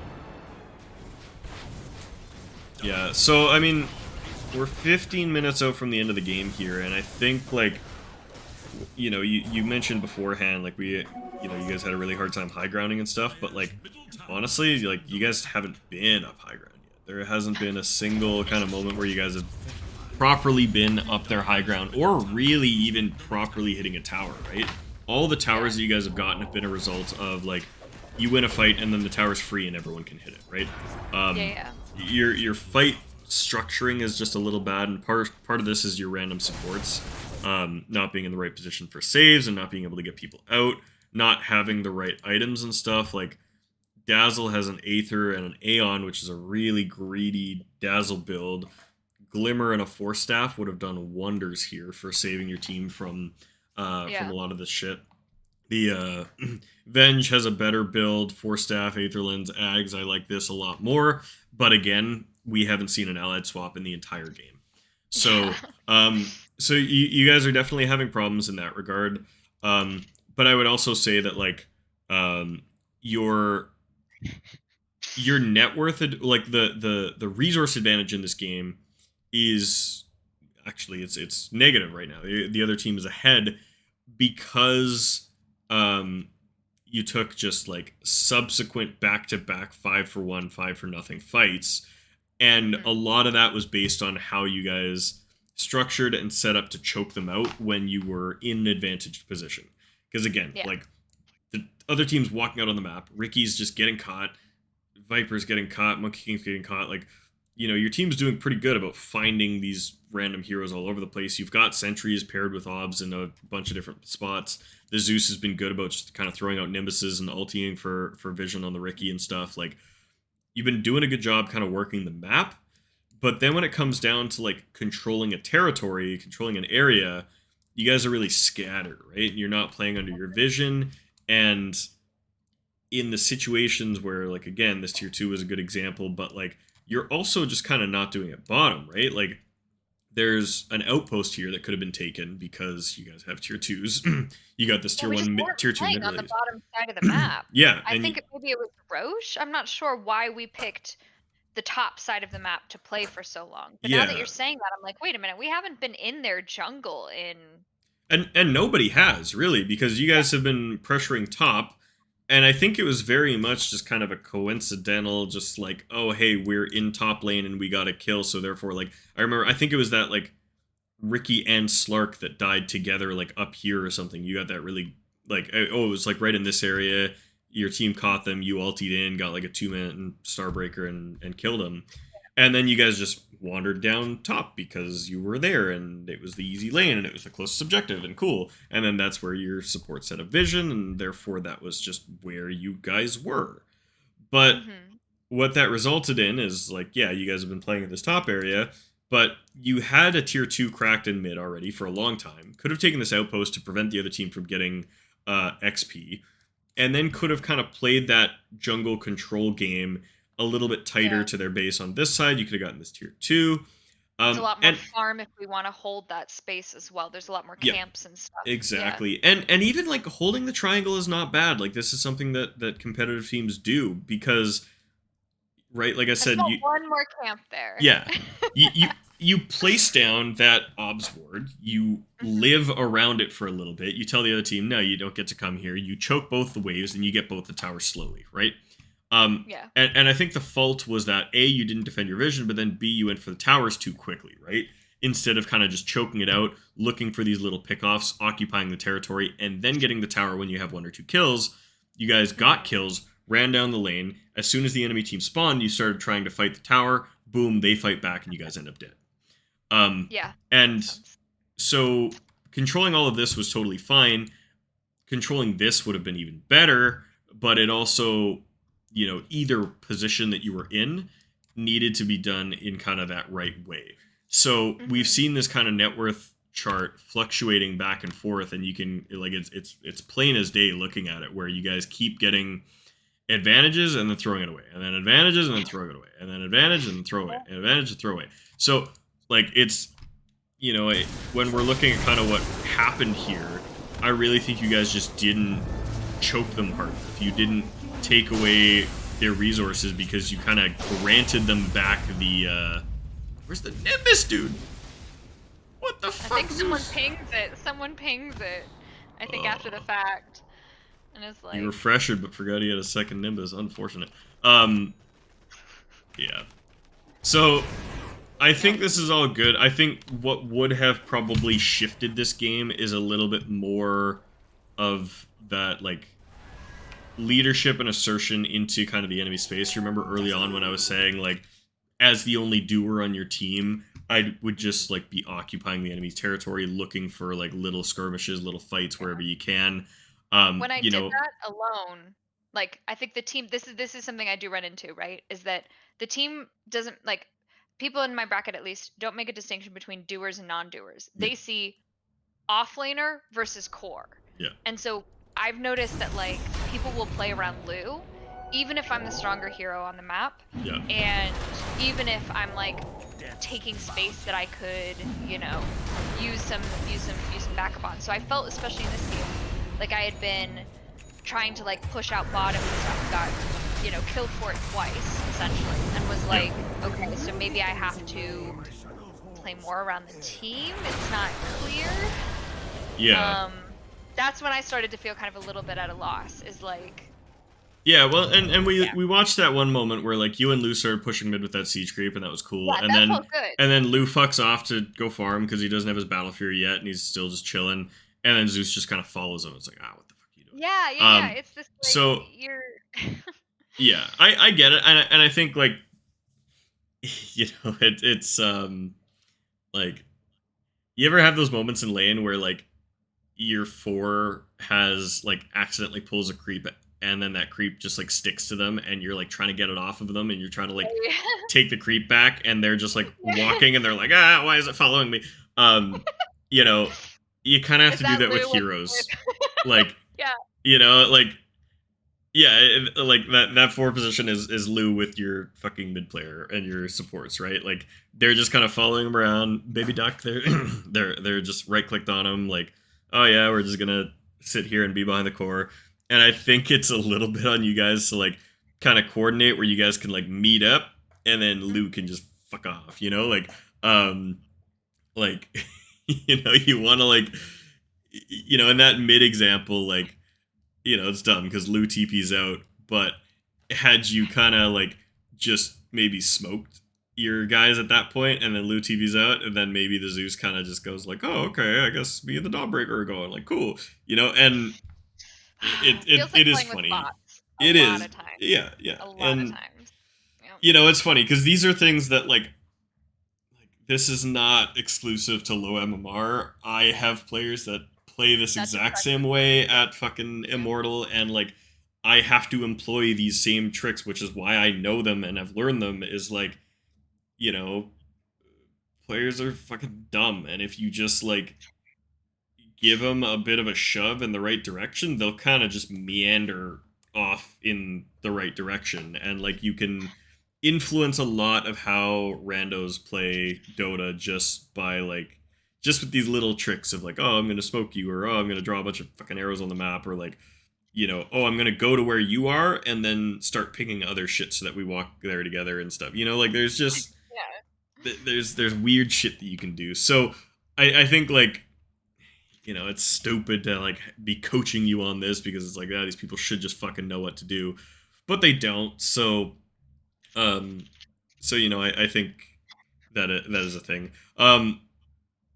And I can't even remember the early stages of the game here too, but I do also kind of recall from the beginning that there wasn't ever really like a concerted like lane swap or anything. Like I think the first time Lou kind of left his lane was to come to mid for that siege creep play, and I think that only really happened because he was just pushed out of his lane and then was farming mid because it was the only lane available, and then you came to meet him there. Whereas we've talked about in previous lessons this whole rotation of just like bring the carry to the off lane, make a concerted push with the support, the carry, and offlaner, hit that tier 1 tower really hard, and then the offlaner can fuck off, and then all that space is open for Lou, right? So it seems like you guys recently. I'm not sure why. I don't know if it was the fact that like we seemed to do okay bottom, and I dragged a bunch of heroes like pushing and pressuring the Monkey King meant we got a pretty big like 4-person rotation at some point. So maybe that's why we did. I'm not sure. Honestly, I don't remember why we didn't do the swap. We have previously in the past. Yeah, and I think like some games it just doesn't work out, right? Like maybe your offlane's tough, or like, again, like Lou went for a really greedy item build. Like I think at one point I was looking at him, like had Orb of Corrosion, no boots, and Perseverance, right? Which is kind of fine for a PA to do if you've got like really safe farm in your lane and stuff, but it makes it really hard to go contribute, right? If you Mm-hmm. don't have boots and you don't have a stick and you don't have a first damage item, um, Mm-hmm. it is really hard to just TP to the offlane and say, hey, we're going to get this tower. If you're a Juggernaut that has phase boots and a Maelstrom, a lot different, right? Is there a Um, fighty PA build that we could? And I mean, this is like obviously this is not to put Lou on on the hot seat or anything, but more just identifying because as you've been explaining this game and doing this review, I've been thinking, okay, what how could I have pressured harder? And the only answer really I've seen is like smoke and hope people come with me, which I've seen 50-50 is generous success with that in games. Even if I'm pinging and I'm drawing and I'm like smoking and everything, sometimes people just go back to farm or they just do stupid things. So thinking instead of like, okay, we see they have this super greedy build or this super greedy lineup, maybe instead of our normal pacing, which is me causing chaos while Lou gets gigantic, and then as I start to die all the time, Lou comes in and wrecks. Maybe we build Lou like a more earlier skirmishy build. Is that something you can do on PA, or is it just one of those heroes that you kind of have to just farm? it used to be No, like not oh my god, chat. Not um, blaming you. um, it used to be like I know that you could like go like Orb of Corrosion, like Morbid Mask into like a Basher or Deso or something like that. Like that was a thing. I think in Mhm. today's meta, especially because games are a little slower, it is pretty rare that these fighting cores that you used to see like PA, like Ursa, like Lifestealer, etc., want to Mhm. go for early fighting builds. I think it probably would have been a bad idea for Lu to go one of those builds. Um, the Battle I just Fury don't know is how we better could for have the long game. been Um, more skirmishy then, yeah, you I know? think, and like I said, part of it is subtle stuff, right? It didn't have to be a big sweeping 5-man jump gank because again, your team plays better responsive, right? Like you have Mhm. again three big save spells, one and two glass cannons, basically. That's Yeah, your yeah. lineup, right? Um, and so I think again, what it comes down to is less of we need a 5-man smoke gank where we chase the monkey and kill him, and a little bit more that like you just play into the enemy jungle and you Okay. maybe even just place your own wards on these aggressive like uh pedestals just to like I spot did out play the some of monkey my booming own around. wards Yeah, yeah. there. And But I think it was hard because I was always solo bottom. Like I think mentally, I even subconsciously, it's not a like thought through decision. I knew that was the space I wanted to take, so I kept going bottom. But then I just kept getting killed yeah, because everyone else was sort of just like herd of sheep following Lou around the map. yeah. Um, which can be okay with Dawn if the enemy team goes and tries to fuck with the team that way and I can ult in, then it's fine. But here it felt a little scrappier and harder to, yeah, Yeah, and I just jumped this replay back to like 15 minutes. Like this is kind of right where you guys go for that little movement at mid. And like you're kind of occupying the mid lane. There's that bad death here.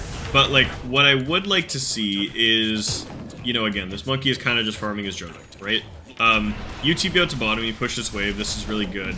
Um, but it would be nice to see you kind of pressed up into this space, right? Like, if you had brought an obs with you when you TP'd back there, and then kind of stepped up into this space, took this medium camp, placed a ward, like, over here or something like this, right? This is kind of that subtle pressure that would have maybe changed the behavior of your teammates, right? Because again, I think I've talked about this before when I coach support players, and I think I've talked about it with you a little bit. Is that like, again, dummy Dota players just play where they see and where is comfortable and what the control they have is, right? Which is why Venomancer is really good. Like when we first started talking about Venomancer, like you place a bunch of wards, your team just kind of naturally gravitates to standing around them and being in that area, right? And you can see a lot of the reason that the Zeus and these guys hover is because they've controlled the wards and the obs are all top, and that's where Lou is, right? So Yeah. they get it in their heads that, like, okay, the safe place to play is mid and top, and down here is dark and scary, and what the fuck is Dawnbreaker doing, right? Mhm. That's their mentality, right? So if you can kind of, you know, create that subtle assurance by just like, meandering forward into a place that is maybe a little bit dangerous, but like again, you're very strong, one of the strongest heroes on the map, and you can probably solo kill any individual hero that you come across. Use that strength to establish a little bit of vision and control, and then maybe these players kind of start gravitating away from their like little mid clusterfuck here, and they say, I mean, "Oh sure, hey, we see if that I walk Slark." up into their jungle though, like tell me I don't die. Like the Viper's there, the Slark was there, the A was there, and the Monkey King was there. That Like I exact walk moment, up yeah, to try but to be like, "Urgh," and I feel like they're just gonna collapse on yeah. me. But like There's I no point was I where I was thinking waste. about, like, even like you back it up about 20-30 seconds here, right? You TP in, you clear out this wave. Okay, great. Now, next wave is at their base, right? Like it's 34 seconds, it just spawned. So instead Mhm. of just wandering down the lane, maybe you meander upwards. Maybe you grab a small camp here and then peek up this hill, drop a ward on this high ground or something, right? Okay, yeah.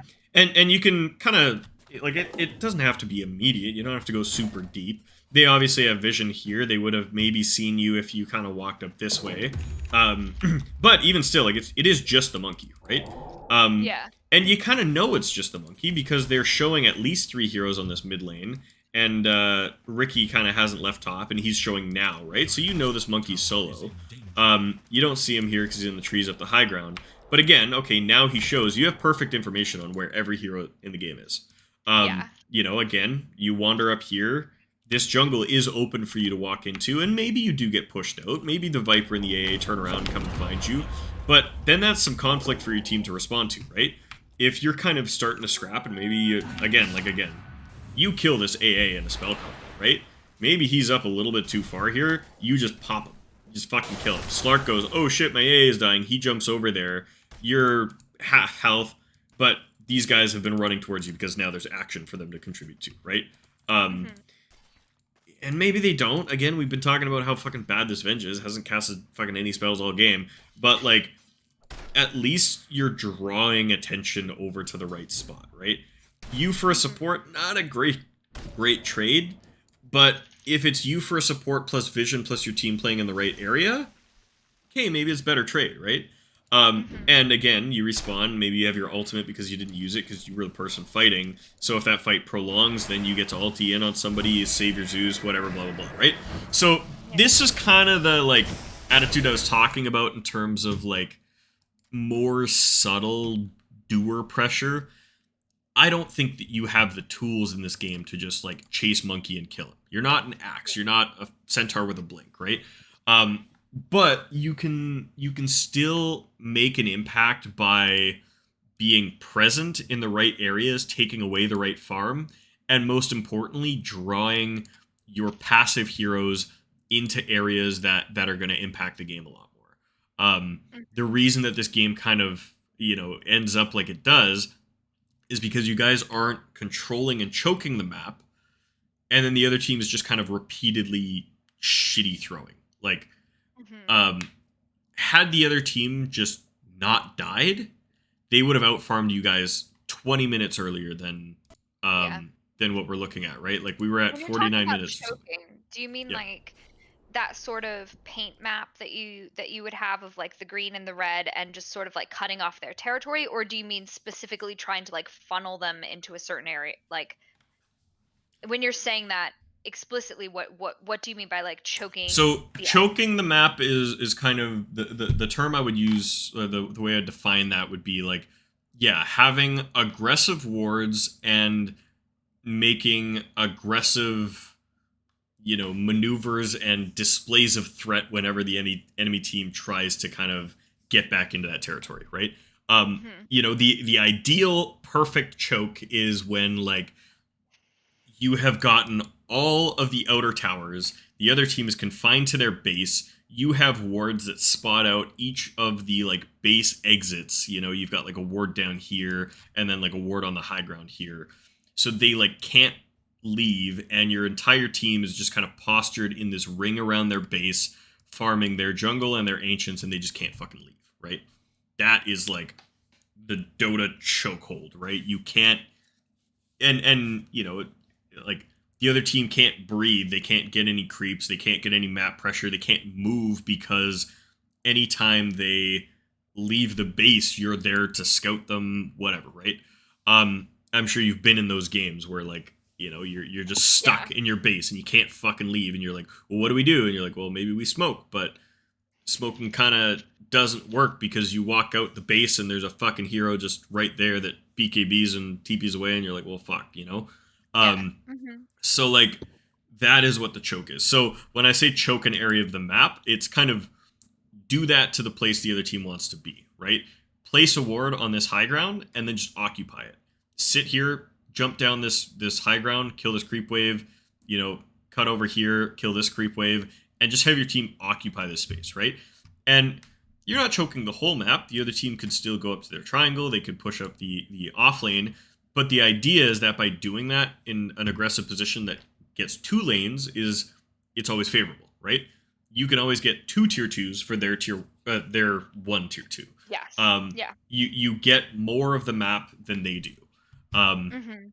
so like, you know, and this is especially important if you're playing support, is knowing like, you know, if I was coaching 4 and 5 position players, I'd be talking a lot about like, you know, how to move into those aggressive positions off of very small kills early in the game. Okay, we get one kill, boom, I'm going to move forward and advance our vision so that we can choke more aggressively. We can take more of the map from the other team.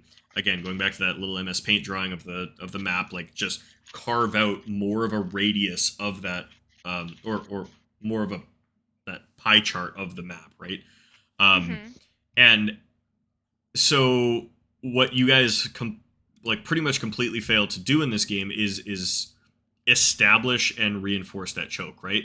It is all the map is Okay. always fluid. You guys are always kind of just moving in and out of places. You're finding a bunch of kills, you're moving forward, you're giving a bunch of kills, and the other team's just moving in and out and in and out and in and out. And if they weren't dying, Okay. if they weren't just jumping in on you, if the Ricky wasn't just walking under wards, if the Slark wasn't trying to get solo picks that he shouldn't, um, the other team just had a whole map to farm, right? They Yeah. could Yeah. have easily gotten a full 6 slot on all 4 of these core heroes that they have, and you guys would have been in a world of trouble way sooner than you ended up. Yeah. And it's only because kind of they were a little throwy that you guys end up in this position where, um, you know, you're still maintaining a net worth lead despite not really preventing them from farming. Again, like, you know, I know you guys just kind of lost a fight here, but you can see like how spread out they're able to be, right? This Monkey King's farming his whole jungle. The Ricky's farming the whole jungle. Ricky's gonna go get a meteor hammer on this mid wave. Okay, there's a bit of a fight here. But like, It's a quick question, yeah, actually. So I'm probably like low MMR brain for a second, and I'm having trouble reconciling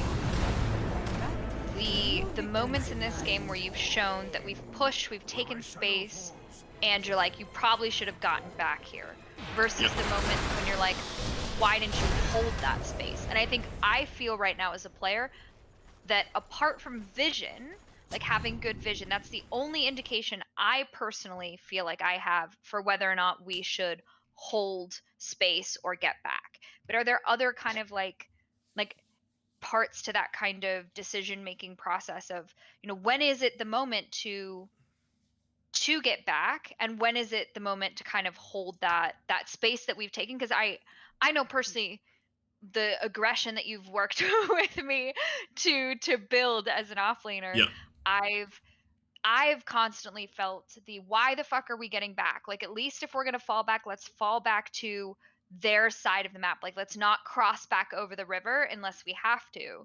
yeah. Or unless you like it's me, Dawn, going to farm some stuff knowing I can ult back in. But a lot of times it feels like the options are we either push aggressively or we go all the way back to our side of the map.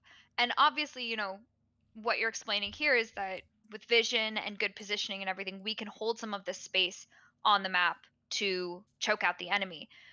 But also there have been these points in the game where you've been like, even when we had vision of like, well, you should have gotten back here. And I'm So struggling now to understand when do I get back and when do I plant my flag yeah, and defend and it, you know? I think my definition of back isn't exactly what you're thinking. Like I think you're thinking Okay. when I say back, like go back to your side of the map. Um, Okay. Yeah. like when you were pushing this tier 2 and I said you guys probably should have gotten back, I meant just like walk up to this high Back to like ground. the triangle. Okay. All Yeah, right. Yep. like because Mhm. you know, it is a small difference, but like actively pushing a tower, and especially because towers give like that armor bonus to heroes that are nearby and stuff. Like literally fighting under a tower, it just makes the other team stronger, and fighting up a high ground makes a team weaker, Yeah, they right? get this extra source of So defense like versus literally behind just them. a retreat from like here to here is enough that like it could be the complexion change of the fight. And I think I pointed out in those fights that like a large part of what went wrong both times was that the other team was able to get a full wrap, right? You had Yeah. the Slark and the Ricky on both of those fights coming in from the triangle area and catching your supports who were postured up the high ground to defend heroes that were down on the low ground in front of the tier 2, right? If your Yeah. whole team is postured here with like maybe Lou farming ancients, you hanging around um the wardstone here, looking down each of the high grounds, the Zeus kind of doing whatever, maybe catching creep waves with arc lightning or whatever, and the support somewhere in the middle, that is Mhm. way the fuck harder to walk into as the enemy team. Like every angle is covered, right? This ward sees three different high grounds, four different high grounds, So like or more four different fall back ramps, to right? like a defensible position, not fall Yeah, back to their exactly. side of the Yeah, map. Yeah. don't TP home. Just fall back to a place that is way better to fight in, right? Mhm. And so you know you never really want to full back unless you're done with the territory. Again, I was talking about how like I get D wards in my games when the other team lets me. When they say, Yeah. okay, we're done with this space, we're fucking off now. Um, Yeah. Yeah. and usually that comes when they've gotten all the objectives relevant to it, right? They bust into the triangle, they set up aggressive wards, they choke us out, they take each of the waves, make our whole top half of the map feel like super oppressed. Finally they move in, get this tier 2, swing over to mid, they get that tier 2. We kind of forfeit it because we know that shit's bad. Then I see them bottom and I go, okay, now I can go deward the fucking triangle, right? So like Yeah. I'll just as a little measly 5 position meander up here and be like, okay, now I can get this word because you let me have the word. Thank you. Because like now I can kind of make this area safe for my carry to go back in and farm and stuff. Meanwhile, we're like just the other team is done with it. They've gotten all they need. Yeah. Now they need this tower and now they need the outpost, right? So they swing over and then they place a ward here, and I know they've got a ward here, but I can't go deward it because they're going to be sitting right on this high ground, fucking ready to kill my ass the Mhm. second I wander up there. Like the amount of times in games I've just been like super frustrated because I know exactly where ward is, and I get that And you anxiety, can't. and Yep. I'm like I gotta go get it, I gotta go get it, I gotta go get it, and I like walk towards it, and then I just die. I'm like fuck, I knew they were there, but like fuck, like, I just want to You deward, want to but get like the vision. Yeah. you know. And like you'll hear that from high MR players all the time. They're like, "Oh, I just keep trying to deward. I know where their wards are, but they're guys, But I'm dead. Yeah. but I'm dead." Mhm. And I that's wonder too, like yeah, you've pointed out like the space that we haven't controlled in this game, and it's interesting because I and Lou, you can correct me if I'm wrong. I remember this point probably after one more team wipe where I remember Lou saying to me like, I really don't know what to do. It feels like we just can't go high ground, like we just can't. We keep taking fights and we keep losing. And Lou had this great idea weeks ago of this approach to when you have a sniper high ground. So when you're facing an enemy that has a stronger high ground defense than you're really able to deal with, yep, you starve them out. It's like yep, we just go siege mode, and so we hold all of the map, and you starve them out, and it feels like shit because you're not pushing any objectives for a little bit, but you also know that they can't get any farms, so you're just widening that gap until it's so wide that you can take the fight even with something like a high ground yep. sniper. And I wonder if like I can't remember if we talked about it this game if it occurred to us to try that, But I think that might have been the play. They had some sneaky heroes, so we would have needed really good vision because they had multiple ways of sort of sneaking out and possibly picking off the people who, like a Zeus, if our Zeus was pushing a solo lane. Um, but I do think that maybe we felt a pressure of shit, we got to go high ground. Why can't we go high ground? And we kept throwing ourselves against the high ground. And there were mistakes made and misclicks and bad spells and stuff like that and bad positioning. But I wonder if almost we should have been like a little more patient and should have just like starved them out a bit and like taken over as much of the map as we possibly could, let Lou get even fatter, and then maybe taking the high ground would have felt less intimidating. Yeah. Yeah. Yeah. Um I don't know. Because I think that's what you're getting at with the choking, and it's something that we've tried. But I think in our brains, that's our strategy for the high ground sniper, the high ground drow, something that just feels like we just can't even yeah. get near it. Whereas No, and this didn't feel like that. This didn't feel like they had this great high ground defense, but it just felt like, I don't know. It felt like we just kept, yeah, well, getting and split up cuz and I picked mean, off. to their credit, they kept taking fights to you, right? You guys were Hmm. set up in a way that was not optimal, and they saw that and pounced, right? Hmm. The Zeus or Dazzler or whatever was kind of, in the triangle, but not defended by you guys. The cores were on the other side of the fight. So Ricky, Slark jump in, they find their kill.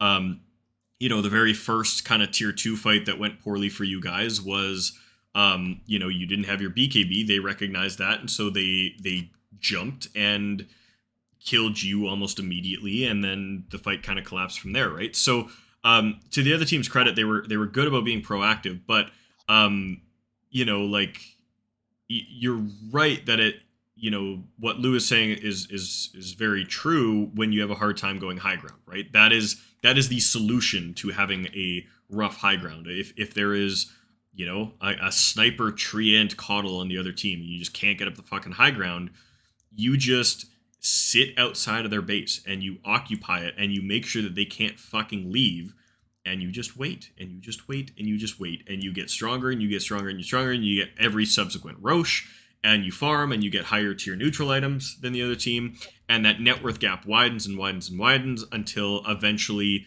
you just overwhelm them. um Hmm. and if Yeah, they I ever can't leave their remember. base, you Maybe Lou fucking will punish them. remember if we had that conversation for this game. I don't remember, but I think that might have been, putting aside the mid-game misplays, the lack of aggression, like the things that we've talked about. I think that that might have been what we should have done here, is instead of trying to feel this pressure of like we have to throw ourselves against the high ground, just starve them out. Yeah. Well, and like I said, like, you guys almost to this point still haven't really gone high ground again, right? Like, We've tried you in front of the high ground. We all die like right in front of the high ground. yeah. Um Yeah.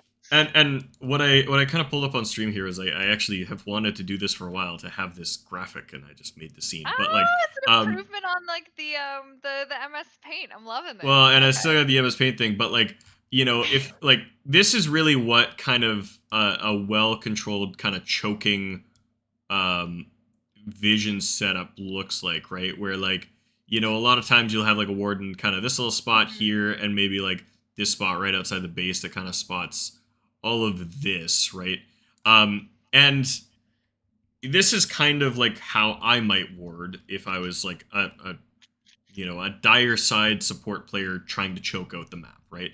I would Yeah. place, like, this high ground ward that actually probably sees a little more of this, but like, we can just fill all this in so it looks less like a boob, and then like, we can just say, like, all right, cool, you own the whole triangle. This spots into the lane a little bit on both sides. You've got this little kind of hard camp ward that sees kind of through these trees here and around this, and then you've got this little this little bottom ward here that spots out the lane, and like the heroes trying to leave, and then, you know um where does the enemy go, right?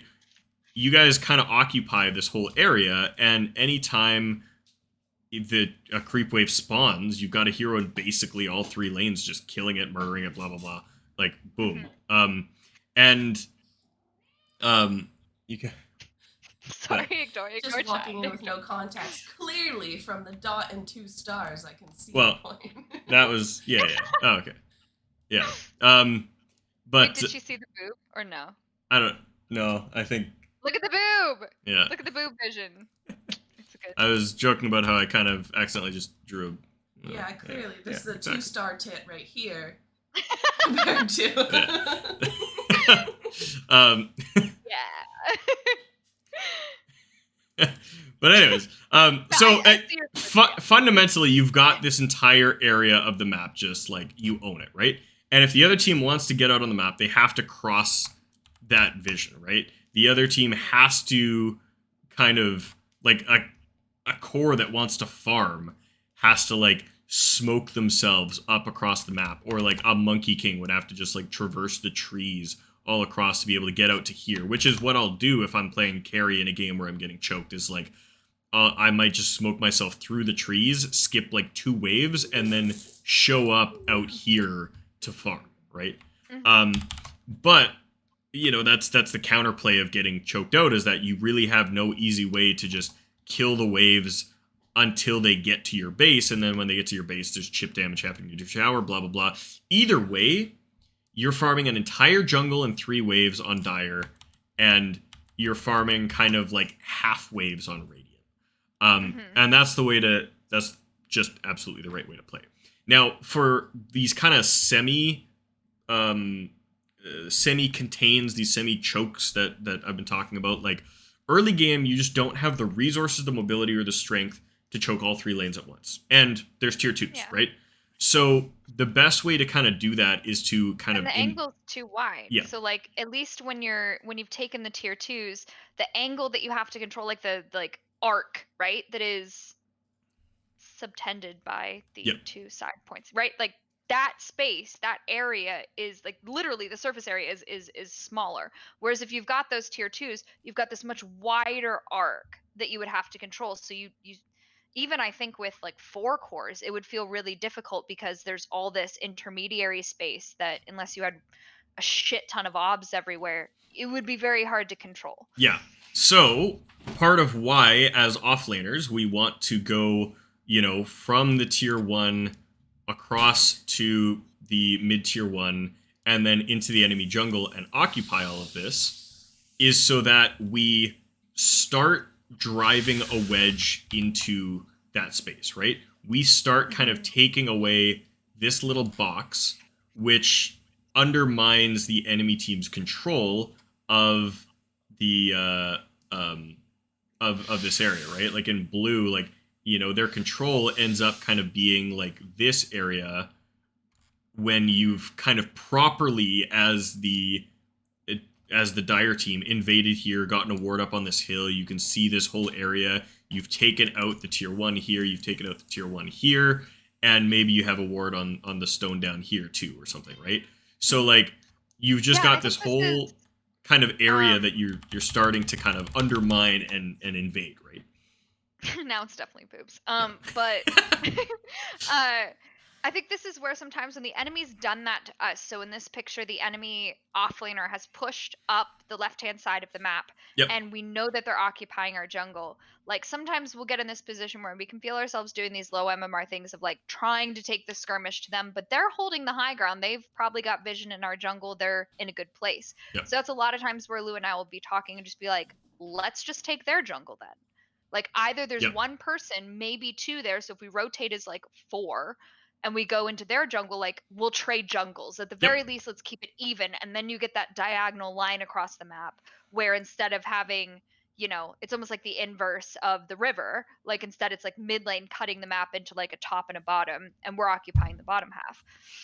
But yeah, so I think that sometimes our counterplay, I know when, but if I've never felt like I know what to do when the enemy team does that to us. So when we push into their jungle and they just take over our jungle, it pretty much becomes this race of like who can take towers faster. And almost like this game of like Dota chicken, of like who's going to flinch first, who's going to panic about their tower going down and come back and be forced to come back to defend it first. Yeah, totally. And I think that really comes down to 2 things. Is one is tempo, right? whoever does it faster is doing the more severe damage, right? When you end up in a position where you are trading tier 2 for tier 2, whoever has already done more damage, who's chipped it the furthest or gotten their creep wave there fastest, is going to come out on top because you can get that tier 2 and then fortify and then TP back and defend, right? And then you've taken one and they've lost one, or right? Or you've taken one and they haven't taken yours. A 50-50 trade is pretty rare because it's very determined by who's on top of the game, who's got the tempo, right? And sometimes as the losing team, you have to take that really hard decision and say, you know what, like, they're going to get our tier 2 and we're only going to do half damage to it, but that's what we got to do because we can't fight, right? Sometimes that's, I think we talked about this last time of like, there was a time when I TP'd back and you were like, why are you TPing back to defend your base? Like, I think Lou is dead. Yep. And you were like, you really are just going to be a person sitting there, maybe throwing a hammer out. Yep. So why not at least create pressure by pushing lanes, taking towers? And yes, you're going to get flamed by your team for not defending your high ground, but ultimately, like, what are you going to do if you come back? And I've tried to make that decision a little bit more in recent games of, not listening to the flaming, but going, okay, Lou's dead. Like, at the very least, if I draw one person, two people back, that's fewer people pushing our high ground and evens up the fight a little bit for the team. Yeah. But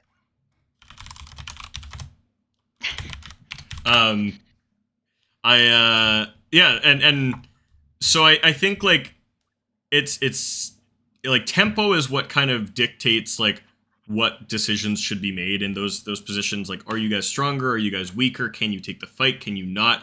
Do you have the advantage in tower damage? Sometimes it can be as simple as like, okay, we have a Lashrak or a Death Prophet that's going to shred their fucking tower, and they're trying to hit it with like, some weak ass hero that like, a Spectre or something, right? Spectre sucks at hitting towers.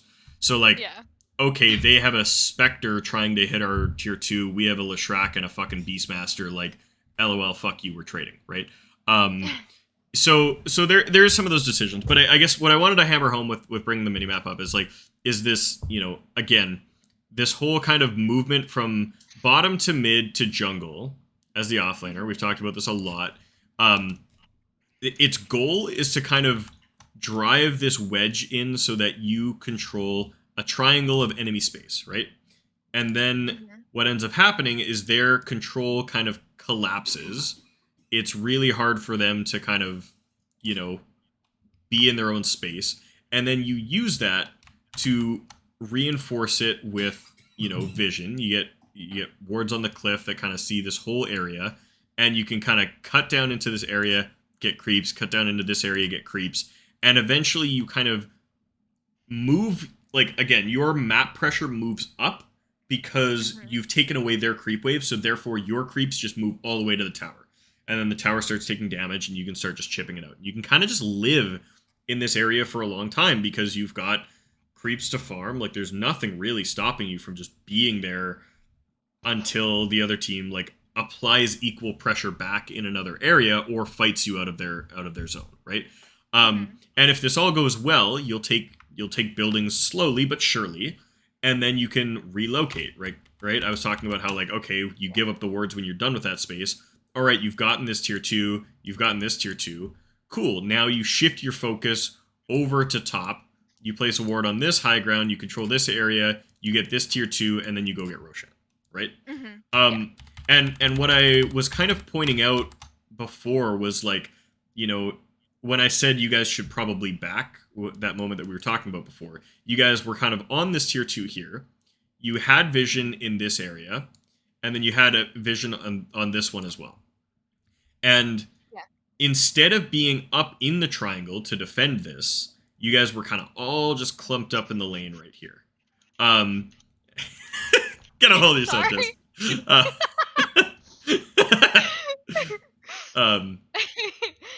And you guys are kind of all in this area, right?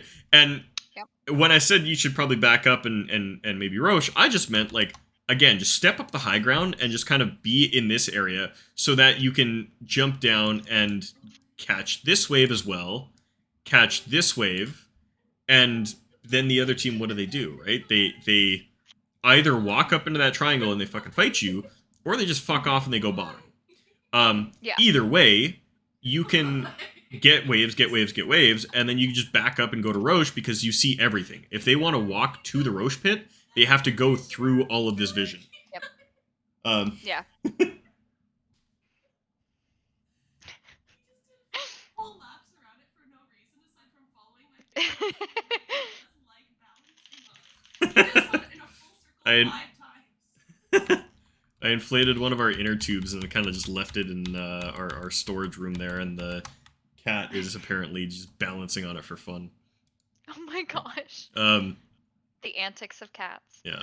But yeah, no, I like diagramming it out because sometimes I think Dota reminds me a lot of times, even though it's, I mean, I would argue kind of it is kind of at its core like a little bit of like a tower defense game, right? Yeah. So you're supposed to defend territory, but it feels like those old timey like battle maps that I used to like read about in history class where you'd see like movement of troops and like fortifications and stuff. And I think sometimes if you actually think about it that way, you play a little better because you think about it like you're ceding your territory instead of Totally, just, we can give up the tower. You're like, this is, like a fortress of ours and we're just giving it up for free. And so it feels, I don't know, when I sometimes have the more military mindset, as bad as that sounds, sometimes I feel like I make better plays. Yeah, totally. So yeah, I think that's really a big key of this game is that like because you guys weren't reinforcing your stake, your claim on these spots that you have wards, the other team is able to find good fights when you bring it to them, and I think that's what really is maybe the root cause of why you see low MR games be super throwy in that they just go back and forth between the bases, where it's just like, we're going to push, okay, we wiped, okay, we're going to push, all right, we wiped, okay, we're going to push, we wiped, because there is no, like players down here don't really have this great concept of, staking out, fortifying, and being in the right position for an engagement at any given time, right? And the base, the tier 3s, force them to, right? When you're at your tier 3, not only do you get the benefits of the armor bonus from the towers and the towers themselves hitting and whatnot, and the choke point of the ramp, but you literally kind of just have to be in the right position, right? Your cores have to be up front to defend the racks. Your supports have to be back near the tier 4s. And it creates this very linear fight that super favors the defending team. And so there's just, it is kind of common that, like, you'll see in these games that I've coached you in where, like, one team wipes going high ground and the other, like, charges across the map. And they're like, okay, we're strong now because we just won. But then they get to the other high ground and they're all disconnected and weird on the low ground. And the other team, in their defense, is forced into being in good position. And then, boom, the fight turns and goes back the other way. And so I think a lot of this kind of, like, fortify your space mentality is almost creating a little tier 3 somewhere else on the map, right? Creating a little fortifiable high ground that you're in a good position to fight up top, right? Because again, the reason these fights collapsed was because the Zeus and the Venge just got jumped on the backline, right? Which is, again, something that can't really happen in the base because the Stark can't just walk around through these tier 3s and fucking jump up onto the tier 4s. But over here, it's really easy for that to happen, right? So if you're in a better position where you're forward, you have vision, your supports are back, and you're choking and taking out the creep waves and stuff, then the other team kind of has to contend with your fortress having moved forward towards their base, right? So yeah. Kind of zip through the end of the game here and check this out, but I think, that's kind of the main points there. Alright. I think we watched this team fight before. This goes kind of poorly. Both your sports just get popped. Yeah, first half was really big. Yeah, there. Oh, yeah, that's Raven Buddy, and that's my fault entirely. Yeah.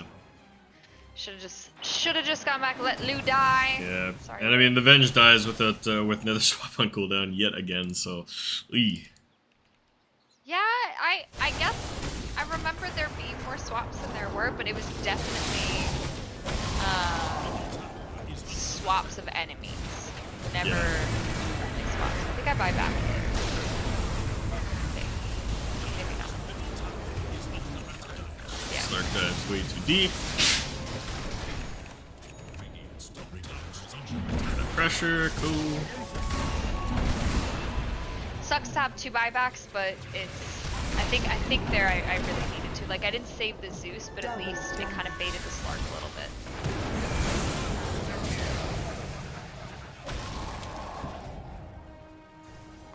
Yeah, MK. Too bad he sucks ass, so he loses. No amount of farm can fix bad skills.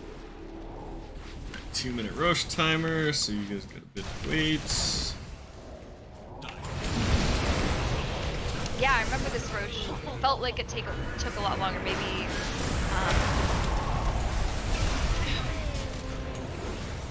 Wait. Slark cool. Ricky dead. Awesome. 2 no buybacks. Roche not up for another minute. You guys could probably definitely go high ground here. Or Slark. Buybacks, scare you guys off. Down the bottom, finally getting that outpost on that tier 2. This might be. I could have sworn there was a point where we decided when we were sitting there going, we don't know what to do. Where we decided to like starve them out. Yeah, now Roche I feel like back. it was somewhat soon, but maybe. I do play too many different games. So I mix them up. But yeah, I mean, and you guys have a good contain here now, right? Like you have this word that we were talking about, you have this word we were talking about, and like, again, this is exactly what this should look like, right? Lou just cleared out mid wave, now he's gonna go top and clear out that wave. You've got bottom taken care of, and you can ulti in for many times, so like it's okay that you're playing bottom, your team is controlling this triangle. This is what this should look like, and this is what this game probably should have looked like since like 40 minutes or 35 or something. Just took us a bit to get there, yeah. Yeah, this is all good, and it's funny because like right now that you're doing the contain is when you should be just like going to Roche because it's actually up, but nobody scouted it yet. So, Classic. yeah, and you'll see this like again. I played an hour and 25-minute game yesterday. It was the fucking dumbest thing ever. I counted afterwards. There were 6 Roshans done in that game, and like it was kind of the same thing where like we could not go high ground because the other team was like fucking just stupid. Like they were not only stupid strong, but just like what do they have for high? Oh yeah, so they had this fucking Rubik that 124 minutes. Christ. Okay. 84 minutes, 1 hour 24 minutes. But yeah, Yeah. Fucking this Rubik. So they changed it so that Rubik gets aftershock when he steals any of Earthshaker's spells. And so this guy had eggs, so he kept stealing Fissure, and then he just had Zeus spells. So he was fissuring, and then just Fade Bolting, and then Zeus lightning or Arc Lightninging, which made it so that he was triggering Aftershock on the totem, or on my fucking Fissure every second. So he just had like 8 or 9 seconds of pure stun on any individual hero. So like anytime we walked near high ground, he was just stun locking my Slark to fucking death, and it was just worst game ever. Oh, that sounds awful. But like the you know, at no point in this game did it ever feel like we were gonna lose because we were just talking about it. The team was communicating well, and we were just saying like, you know, we just contain, we just go Roche, we just keep getting stronger, we get stronger. And yeah, eventually, like, you can see the net worth differences, right? We've got 3 heroes in the 50k of net worth. They have 2 in the 30s, or 3 in the 30s, right? And just the net worth, like, chart doesn't look like it's too crazy until you look at the actual numbers that it's scaled out to, where, like, it was a 60k advantage in terms of experience and net worth, right? Okay. And so, like, that is kind of what it took to get this game done against, like, a ridiculous, stupid high ground with a refresher, Ags, BKB, Enigma, and this stupid fucking Rubik and this Terror Blade that had, you know, every item in the universe. So, like, again, it ended up taking us fucking an hour and a half to do, but that is kind of sometimes what it takes, especially when your high ground is not very strong. So, like, you know, you don't have to rush up high ground. You never have to get a tier 3, just so long as you're being compensated for not doing it fairly by, like, you know, by squeezing this map as hard as you can, right? You got the Aegis, so now you guys can challenge high ground a little bit. Slark's got the bottom wave pushed out. That I put in my backpack and promptly never used for the rest of the game. Yep. Yeah. Yep. Oh god, cheese thing I never fucking want. I swear we die one more time. Maybe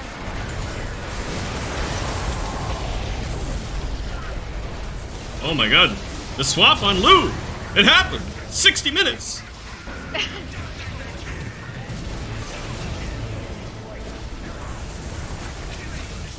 Alright. Yeah, so buybacks. Alright. You know, buybacks kind of cost you the fight, but I don't think that was too bad. You guys have a bunch of buybacks of your own. I think I'm the only one who buys it back. Yeah. I like these wards. Like, so these types of wards are what I was talking about, like, in terms of choking, right? Like, you see every exit to the base. They can't leave without you guys. Yeah. Those are great. I love that. Also because they're not the high ground wards that everyone dewards really easily. So they're sneaky, but they do provide enough vision to really make some sneaky decisions.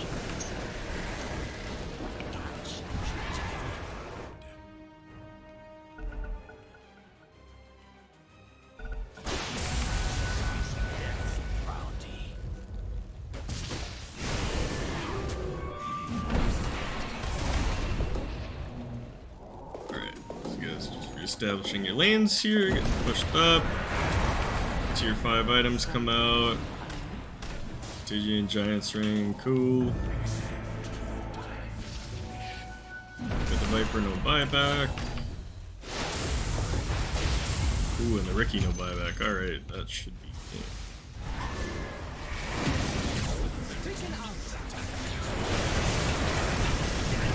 Big ulti, everyone did no buyback. And go through it. Okay. Good. GG trash. Oh, Lou. Oof.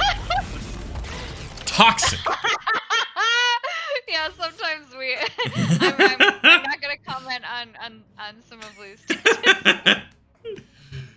That's funny. Yeah, no, that was yeah. So good game overall. I think, like, again, your laning phase, like, you've got the hero down pat, you've got Dawnbreaker figured out. Your first 15 minutes were fucking awesome.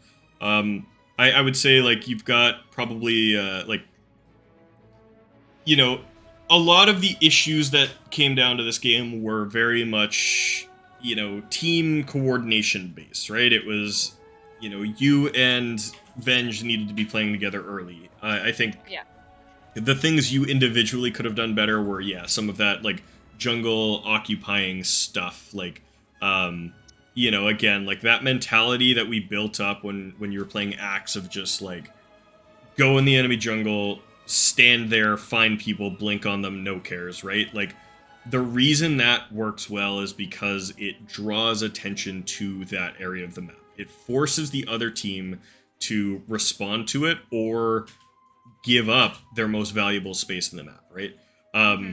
And again, I think you've probably observed it in some of those games where, like, just by going to those places, your supports follow, right? You drag the game that way. And I think in this game, despite you not being an Axe with a Blink Dagger, you still could have gotten some of that effect by being present in the bottom jungle, threatening the Monkey King a little bit, kind of beefing up on him here and there if he's farming a camp, just throwing a hammer at him and smacking him once and making him jump away. You know, that sort of thing. Like, you're not going to get those kills, you're not going to blink and just find a full to nothing, but you're going to be able to bully him out of his position, and ideally that means that your Venge and Dazzle get more attracted to that bottom half of the map than top where they were sitting with Lou, and they'll place wards there behind you, and the Zeus will maybe come and fight and stuff. So Mhm. I think like that's kind of the big thing in the early mid game that you could have done better to like Okay. to change the outcome of that game. Mid to late game, I think there's a couple spots where you just chose to fight when you weren't quite ready. Again, that tier 2 push when all 5 heroes were up and you didn't have a BKB yet, that was pretty dicey. Should have just backed up out of there. Yeah. And then again, all this theory stuff we're talking about in terms of controlling territory, standing under your wards, really fighting to control certain areas of the map and using that to get majority control of the map, right? Getting 2 lanes while giving up 1 is always going to benefit you. So think about that a little bit more. I think in the live game here we'll talk about that, and I'll kind of be saying like, okay, let's move into this area, let's occupy this, let's hope your supports get wards up, and then you're gonna just Mhm. sit here, you're gonna farm these camps, you're gonna farm these waves, and then boom, if anybody shows up, we murder them, right? Yep. And that's what we're really looking for. So Okay. so yeah, if you wanna queue up, we can get into it, and I we'll can queue up. Let me see. Roll queues. Ooh, yes. Okay. Phew. Um.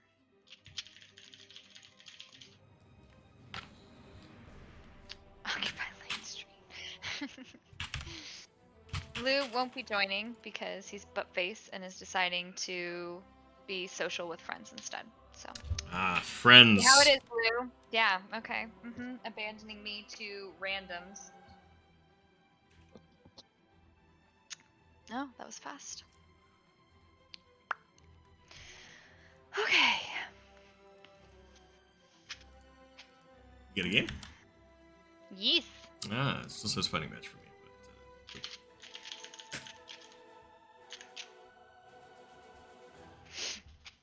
Okay. That way you can't slow you down. Oh no, Lou is wonderful.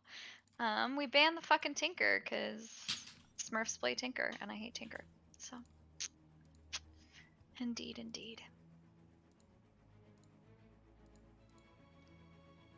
Ah, yes. No one ever bans Dawn. I love it. Give me the Dawn. Give me the Witch Doctor. I love Witch Doctor. I love Witch Doctor in lane. You can get so many kills with a Witch Doctor. Yes. yes. Okay. Hopefully it's an aggressive, angry, maledict, hungry Witch Doctor. I don't like the safe lane sniper. Please no safe lane sniper. Ooh, Oh, you've got somebody else coverage. picked Fawn. Okay. Centaur or Sand King? To you, what you feeling?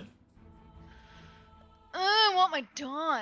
No, you pushed it right at me.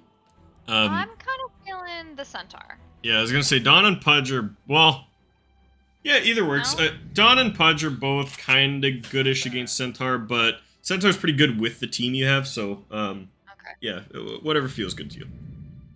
Yep. Drow I'll Ranger. just do this.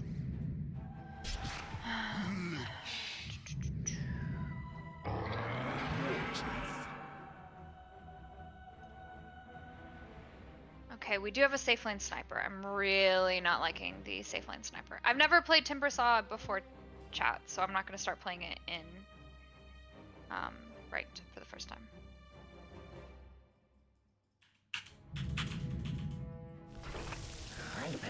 Their draft looks really nice, and our draft looks utter shit. Why do we... Oh no, Slark and Sniper have swapped. So we have a mid Okay, Sniper versus a Viper. that's not the Okay, worst. Viper falls off, so I'm okay with that. And I've gonna build the Blink, so I've got a way of getting on top of the Drow. Okay. Alrighty. Making it work. Making it work. I hate not being able to play the Dawn, though. I like Dawn.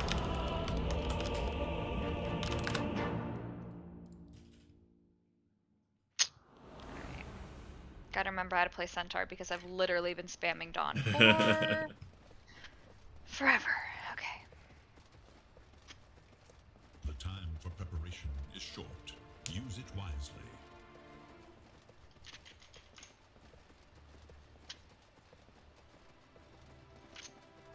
А что, мы выиграли, что ли? Yeah. I feel like their team fight is way better. Do we even have team fight? Yeah, I mean Centaur's kind of team fight, but you get Witch Doctor and stuff too. Yeah, witch doctors are things I guess to play around.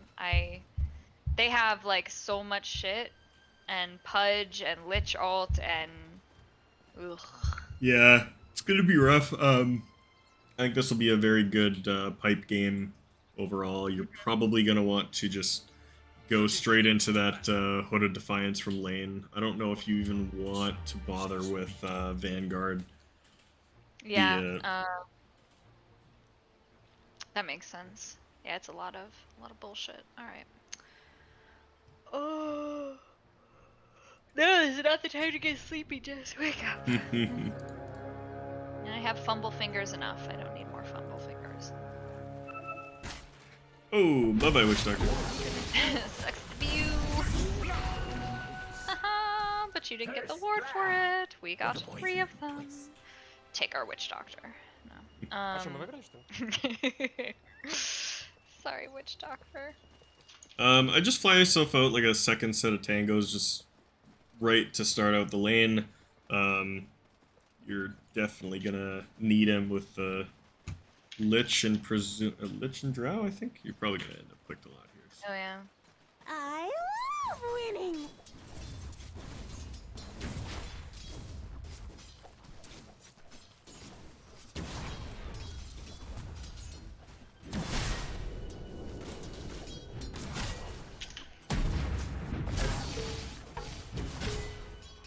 Bounce.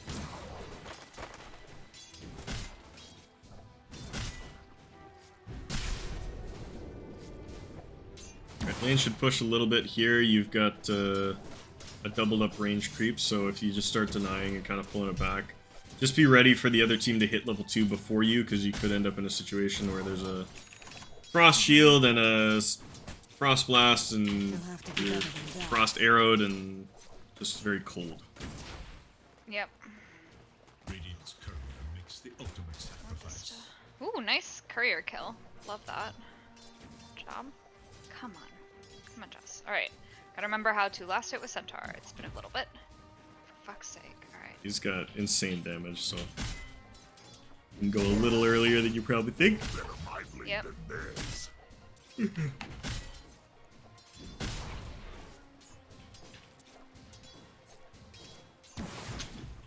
Ha.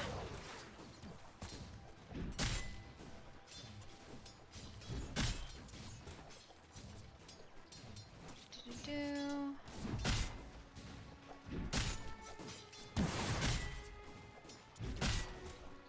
Yeah, Nice. try harder draw. Alright. With the Lich gone, you can kind of posture a little bit forward. Like, I would just walk a little bit ahead and just try to kind of, just a little bit of that, you know? Because if she's attacking you, she's taking return damage, and then if you get up and throw an auto attack, you're trading basically evenly. So, you know, force her off, and then now you've got kind of control of the wave here. She doesn't want to move. Yep. Oh, why not fucking stun her? Oh. Nice.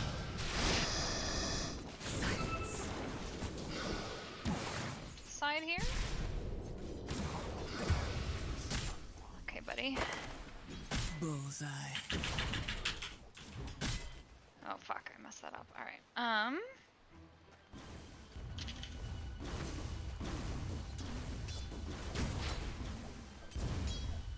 She's so low!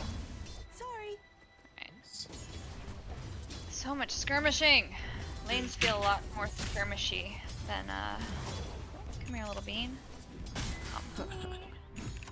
We'll murder you for money. Okay. Oh, and he had just TP'd too, so that's the slow, the walk of shame. Yeah.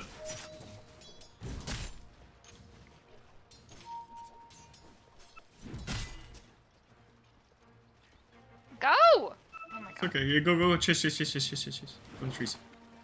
Oh, yeah. Oh, nice. Let's go. Good shit.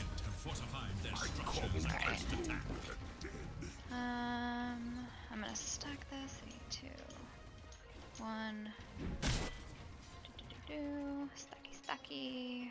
Come back to lane.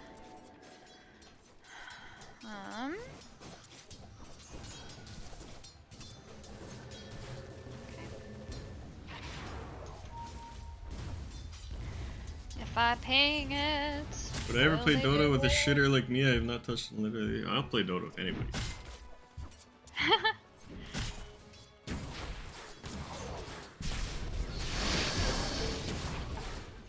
What you wanna do? Oh god. Okay. Block it off. Yes. Oh god. Trying to Get a walk fairy it off. fire. You need it. Yeah, I'll walk it off, I'll walk it off, I'll walk it off. Oof. Come on, little beans.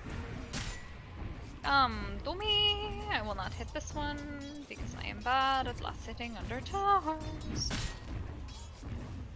Alright. Let's get another one of these. Send my courier to stupid shop.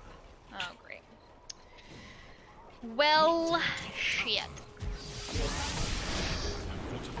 Ooh, that's nice. Wish she would have waited for me. We could have gotten a kill on her. Yeah. Kind of fine though. You can take this chill. You got your courier going to the secret shop ready? That's yours. Yes, I do. Nice. Stuff, good stuff. I just go farm hard camp. Who's gonna push, or maybe small camp. I don't know if you got. Oh yeah, you can kill this stupid little troll with his stupid little friends. Takes some damage, but it gives you a ring of health, and you can get that all back in just a moment. Indeed. Witch Doctor is somehow back in the fountain. Okay, guys. Oh my god. Can we stop feeding the Dawnbreaker? I don't want Ench here. No, I want the Witch Doctor. But I guess if my Slark needs it, that's fine.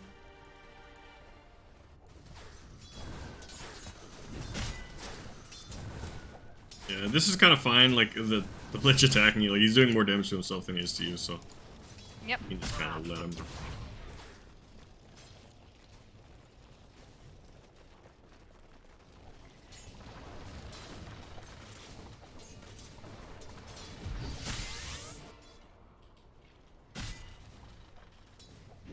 I'm inclined to put another point in my stun. Yeah, I would say that's good. Ooh, nice work. Alright, that was a good. Fine. Yep. Didn't have to spend anything for that. Yep.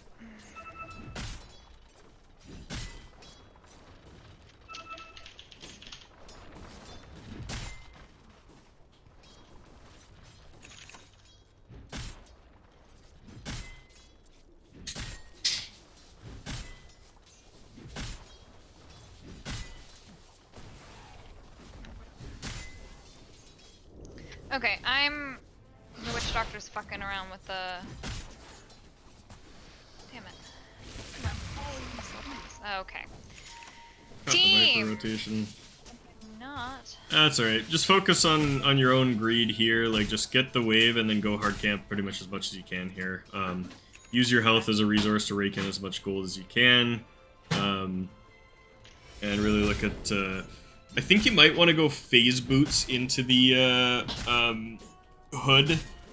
Okay, phase boots first. Yeah, just because I think you do want that armor just against the drow, and it helps you farm a little bit, makes jungle creeps hurt a little less, and it gives you the movement speed for kind of catching people, and then you can go for the hood just for the potential fights with the Pudge and the Lich and the Viper.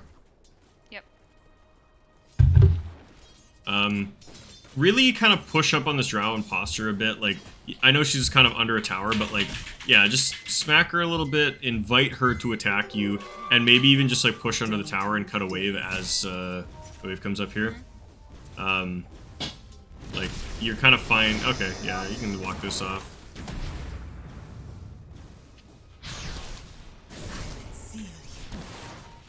Oh, I don't know if I can walk this off. I'm gonna spam this and run!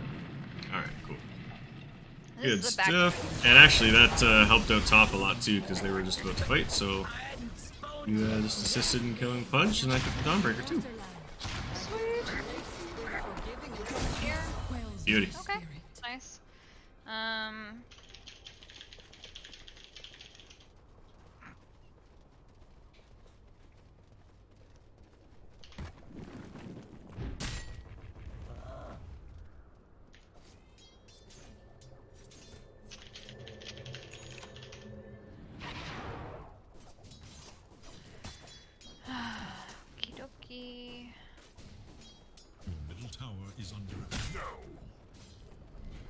Don't be running up into like the fucking creeps, please. I would just tank those creeps, like just kill them with return, you know? Okay, alright. Yeah. Because before we talked about not doing that because it like artificially pushes the wave. Yeah, when you're trying to pull the wave back, that's bad. But like right now, I think like the lane's in such a stable position, you don't want to give Drow the moments to go hit that small camp, right? You want to shove that wave into their tower and then go farm hard camp yourself, right? You will outfarm her by shoving, rather than needing to control it because you're in danger, right? Yep. We pull the wave back to be safe, we push it forward to be aggressive and farm. And you're in kind of a dominant position in this lane, I would say. Okay.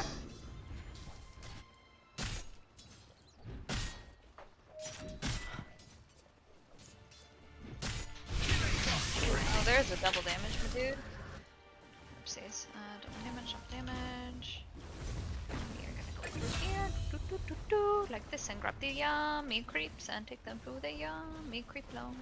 Okay. Nope. It looks like we maybe blocked this, or she farmed it. Come to me, creeps. Do not leave me, creeps. Okay. Looking mid. I don't think they need a zoom, but I think you're good. Farm for you. Grab a TP scroll as well, and shovel on cooldown. okay. Dude, don't be like jump. Okay.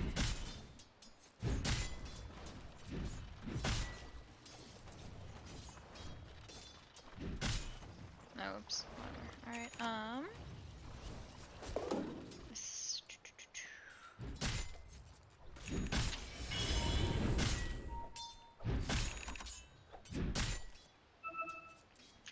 I think you can probably go kill that drow with the enchantress. Just go run straight down there and see what you can get done.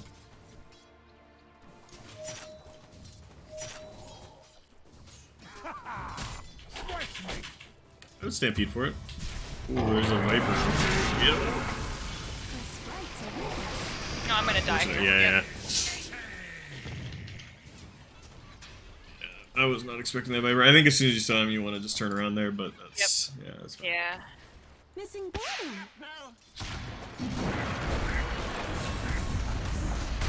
Oh boy. Okay. Trying to figure out. I guess I still keep playing bottom. Like we've I would got go to power. mid. Like bottom is kind of open and empty, and there's not too much that you can.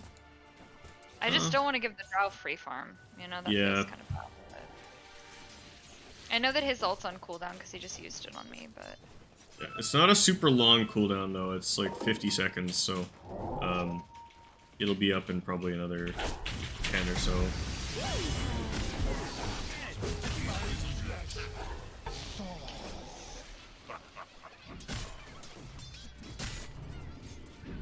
Cool. Grab your cloak and maybe I would say a magic stick as well, just to have a little bit of mana regen if you need it. And then making your way to bottom might be good here, because yeah, you're not going to do well against the Viper, and you do want to defend that tier 1 and keep Drow out of farm. Thing that you don't have a TP as well, just so your team knows. I don't know if it'll matter.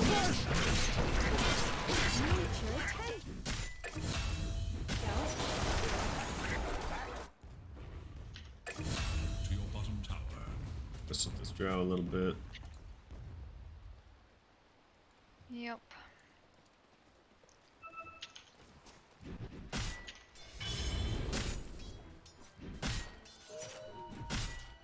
Yeah, go challenge her on that hard camp too. You can steal it or just hit her. Oh, I don't think I can if the Lich is here. I think you're fine with the hood now. Like if the Lich starts throwing spells, you just activate that hood and I think you're totally fine. You've got Stampede as a last resort, so like don't be too scared. Like get in her face so that she doesn't feel comfortable farming.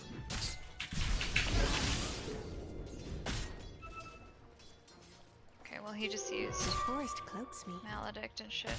Okay. Yeah. Well, I mean, we see the rest of the enemy, so Yep. I think I can just sort of push this in a little bit. Team really wants to defend that, and honestly, it might not even be a bad idea.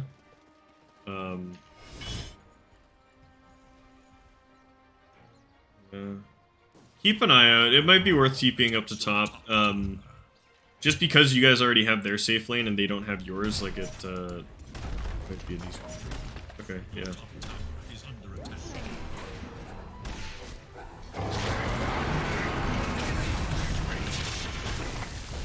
Pop your hood.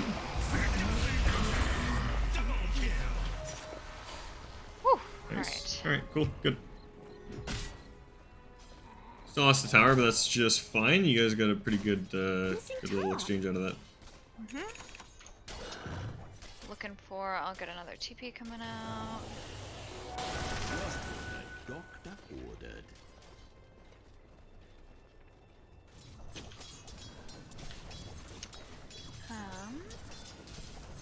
For a little bit of damage on this. Yeah, with that siege creep, you guys should ideally be pushing hard here, but you're missing 2 of your heroes, so there's a decent chance. I don't know why your Slark and Sniper are farming the exact same spot on the map right now. Might be worth typing and just saying, like, someone farm bottom and just pinging it. There's a shit ton of creeps down there, and Sniper or Slark should be there. Yeah, shove this tower as hard as you can. Ooh, boy. Yeah, Viper's a bit tough, but... Oh, and Slark's fighting.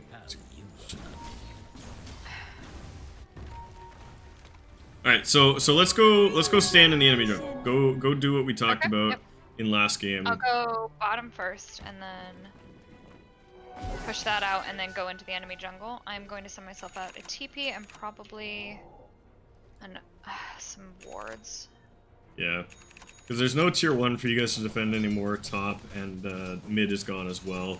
You ideally want to get the mid tier 1, but with this Viper sitting here spewing another toxin, you're never gonna just get it. So if you just farm out this bottom, shove in on the drow, and then just take her camps, hopefully your Witch Doctor and the Enchantress kind of follow you. I wouldn't even bother with that creep. Just walk past it and just, you know, just shove aggressively. Siege creeps always kind of just get cleaned up. Just, yeah, get this thing kind of burst down. And then just proceed kind of up, like go small camp and then like up the high ground into their jungle.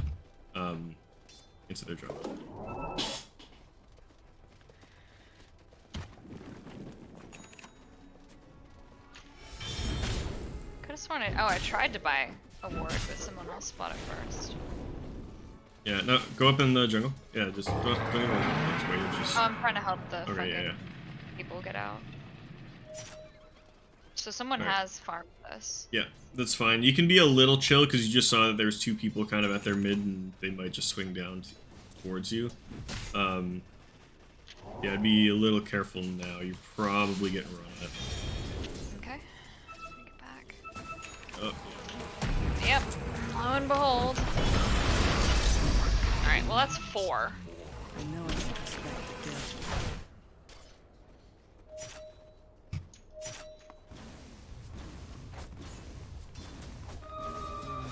Oh, that's nice.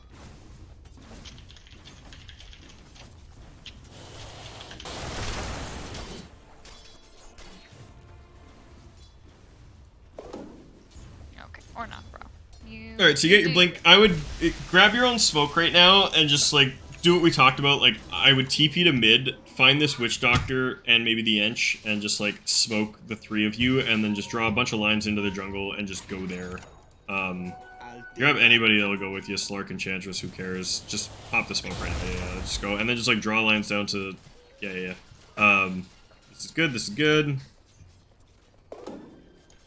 Don't worry about midway. Slark can clear that up. Slark is jungling. Ooh, Lich. Oh. Come on, cast your shit! No stun? Okay, that should maybe kill him. That's okay. Go down to the drop. You guys are strong. Ooh. Hood. Pop your hood. Yep, I did. Yeah. Nice. Yeah, turn around. Go. Look for more. Fuck that drop. Get up in your shit. Blink over that cliff. You don't give a fuck. My team has left me. That's fine. You're doing the big scary things that your team doesn't want to, and now they're gonna come and place wards. See? God, really is Oh, like get slammed. Oh. I always get slammed by these stupid ones. I hate them so much. Yeah, you just gotta move. They have like a 7-second windup on that shit. Not actually 7, but it's huge. Okay, yeah. How do we not get any obs? Okay. I don't know. These guys don't have it. Worry a little bit less about the creep wave. Like, it's fine to kind of just burst this, but like, you do want to be standing like on the other side of their outpost and like at that medium camp, right? Like, you see this lich is just dewarding right now. You guys should be on him. The wave matters a little less. The wave will kind of naturally push as you guys take control. Yeah, this is perfect. This is exactly what you want, right? Now Pudge is showing up because he's like, oh, my lich is dying, and he's so sad, but like, you know, they don't see anything. And now you guys have kind of daytime vision, so you control this whole area. Hopefully your supports are flying some fucking wards out somewhere.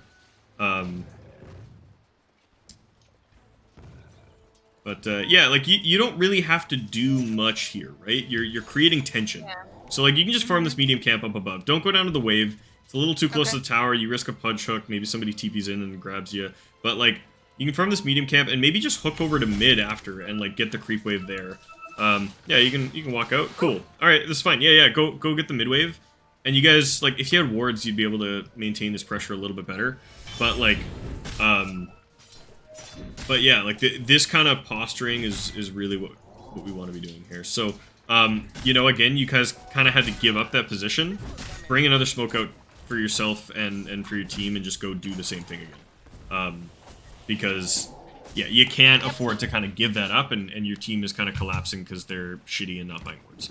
But we can kind of maintain it ourselves. This drow might be a good kill top, because she's just farming on the other side of the map because you've taken away her jungle. And if you guys can find her... just blink over that cliff. Fuck it. Okay. Ooh, wait. Well, Fuck, what was that scan hitting? Somebody on the cliff? Check in these trees. yep. We have invis heroes? What the fuck?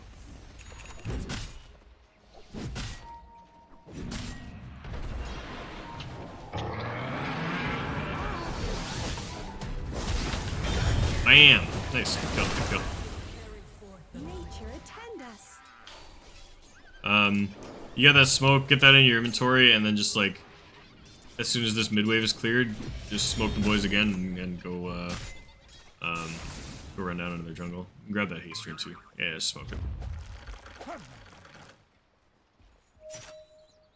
Whatever, fuck Pudge, just go in the jungle again. Like, just live up there. Witch Doctor still doesn't have wards. Oh, the Viper just has invis, that's what's happening. Please, team, dust. Obs sentry, please, for the love of God.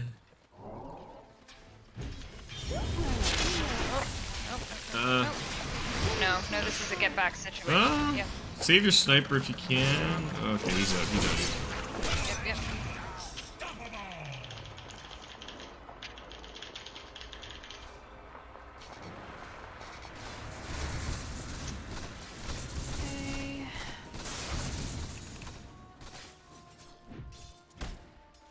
I have too much shit. Yeah, your inventory is pretty full. I think this is a game where maybe double bracer was a little excessive. You might have just wanted to go single, but Okay. yeah, it's kind of fine. I'm gonna go top. I don't know. We have such shit vision. I just don't.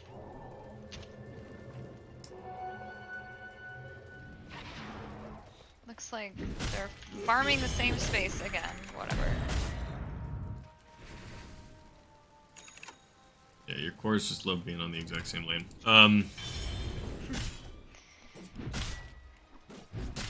farming BKB next, and then BKB into Hood. Yeah, I'm trying to think if you need a BKB this game, because the pipe is really good. BKB is good, but I kind of want to... yeah, maybe it is a BKB game. Does feel kind of bad to buy a BKB on Centaur, but this game might justify it, especially since there's kind of the break on the Viper and stuff. Need, like there's fucking other, like there's the whole other fucking part of the map to farm. Yeah, that's fine. Just shove it on this tower. You can honestly just blink under it and kill it with Retaliate, like... Who cares? You're badass right now.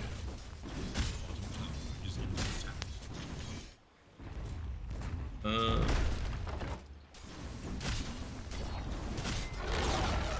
enemy's top tower brought to ruin.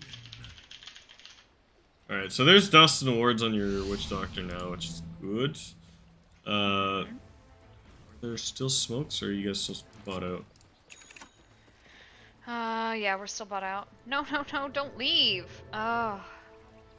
Okay, well, I guess we're back on our side of the map. Alright, whatever. You should be playing to bottom. Like, I think you guys should try to get down there. The fact that both your wards are parked top is kind of shitty. All 3 of our obs are, yep. Yeah, maybe you just play top. I mean, you need to get the draw.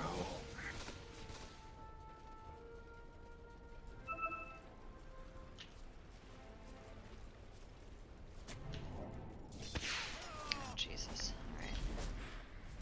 Yeah, we do need to get the draw.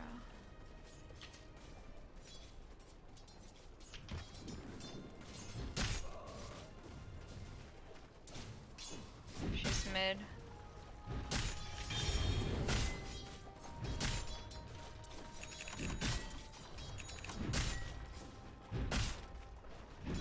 What? What is happening? Why do we have a clusterfuck of 3 fucking heroes just snuggling? Yeah. And Yeah.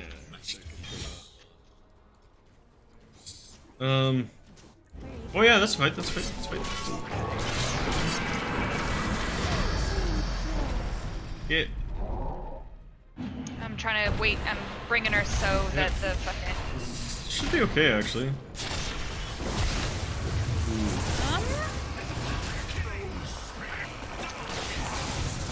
Quackers? Quackers? Yeah, there we go. Quack, quack, quack. Come on, sniper. Nobody has dust except me.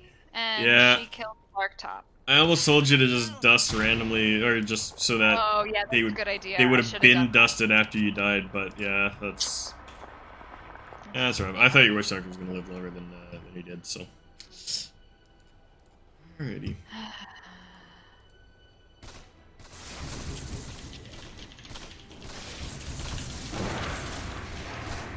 Up here on sniper, eh?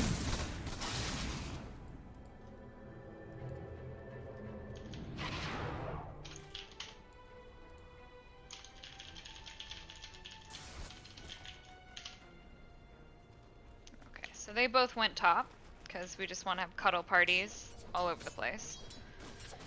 It's gotta be.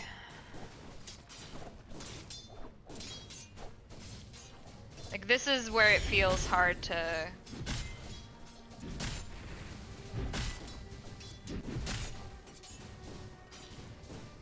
Yep, and I mean, like, you know, this is gonna be the reality in some games where sports is just gonna fucking shit the bed and whatever. This is honestly not super bad. Like, you know, the other team has a pretty solid lineup, but Slark, Sniper, Centaur should beat Drow, Dawn, Viper late game.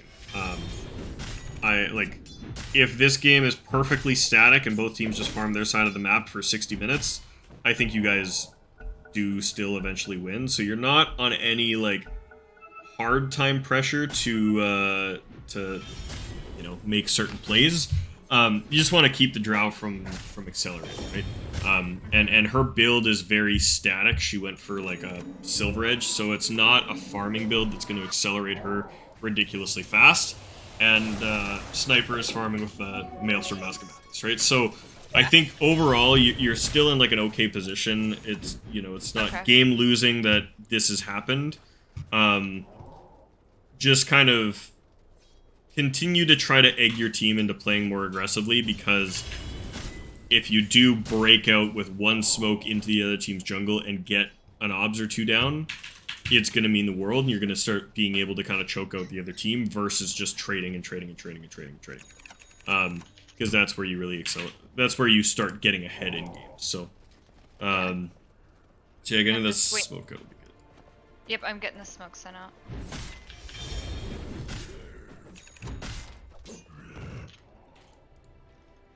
Yeah, and I think bring one of your cores for this one. Like, when you get this smoke, oh, it's on your courier still. I know, I Here, know. I'd like just to get my BKB, honestly. yeah. But there's just too much shit in my backpack. Yeah. I would just sell that wand. You're not gonna have Like, a yeah. yeah, you're Yeah. not gonna have a spot for it. Alright, other teams going up around top.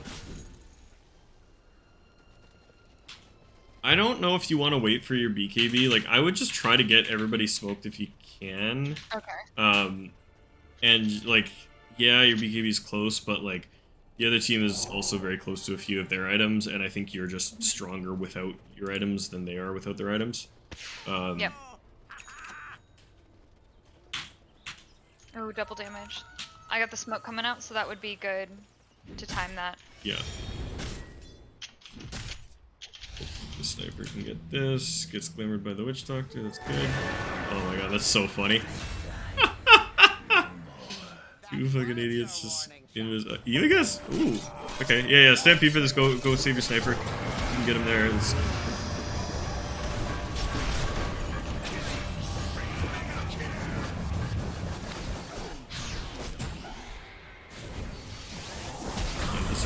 I think. Yeah. You got the Slark coming and stuff. You guys are really strong. Just keep chasing. Yeah. Oh no, you got the smoking out the dust. Unfortunately. Yeah. Oh, that's fine. Ooh. Ooh.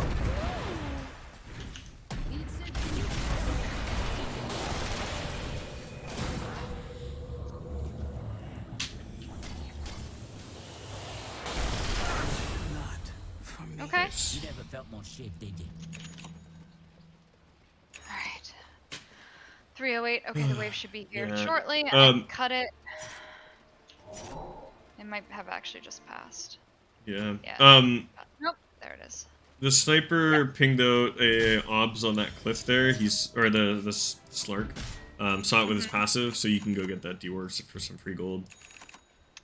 See if maybe the witch doctor will do it. My witch doctor's doing it. In that fight there, I think you had a really good two-person stomp on the Dawn and Lich.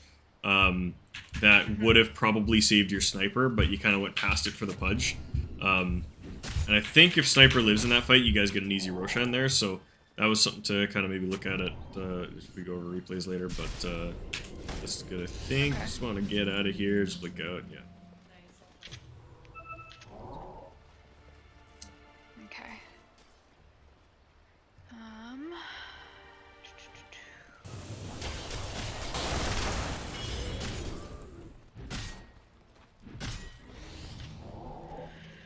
Okay, Slark's going bottom. I'll keep pushing this, I guess.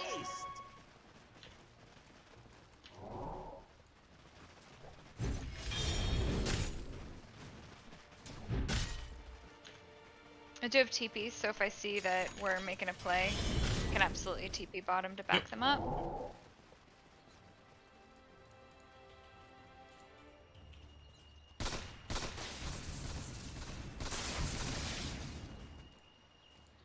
Alright, so Drow just showed bottom. Everybody's silver edged. Yeah,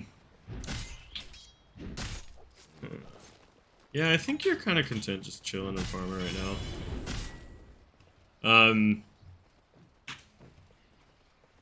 I think this is also a game where you're probably gonna want to gem.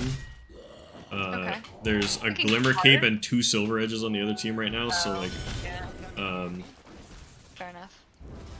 but yeah, like I think finish your pipe and then you can sell one of those bracers for the slot for your gem. And Yep. if there's a smoke, bring it out. Like again, you should be trying to get across the map. This game is fine if it's like 50-50 trades like this, but the reason I don't like this is because again, you're not increasing your chances of winning that late game fight. You're kind of just, you know, whoever wins it, right? And if both teams are farmed, it's more of a 50-50 than if you're just farming them there and not. Right? So, Yeah. so you're not losing the game by doing this, but it's definitely losing out on opportunities. Yeah,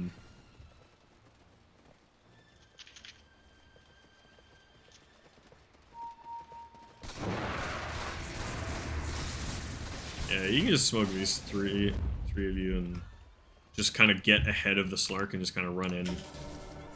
this way. Maybe swap the Dust in case you run into the Viper. Or the Drow, I guess.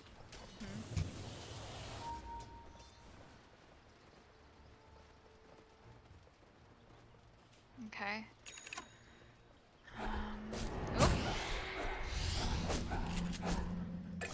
Alright, that's good. Something. Let's maybe. ED. Ooh. And Dawnbreaker there. She doesn't have a BKB or anything, so you can probably just go blink straight on her. Yeah, yeah, yeah. Go, go, go, go, go. He's so much faster than me. Come on.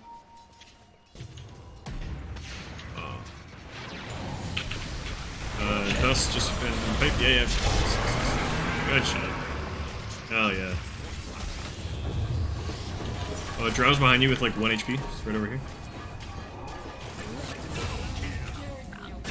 Nice. Good stuff. Alright, well, cool. Both your cores died, but that was a 5 for 2. Not bad. Oh my god. Alright. They got that DD somehow, so. Thought your Slark or Sniper were gonna go grab that, but they fucked up.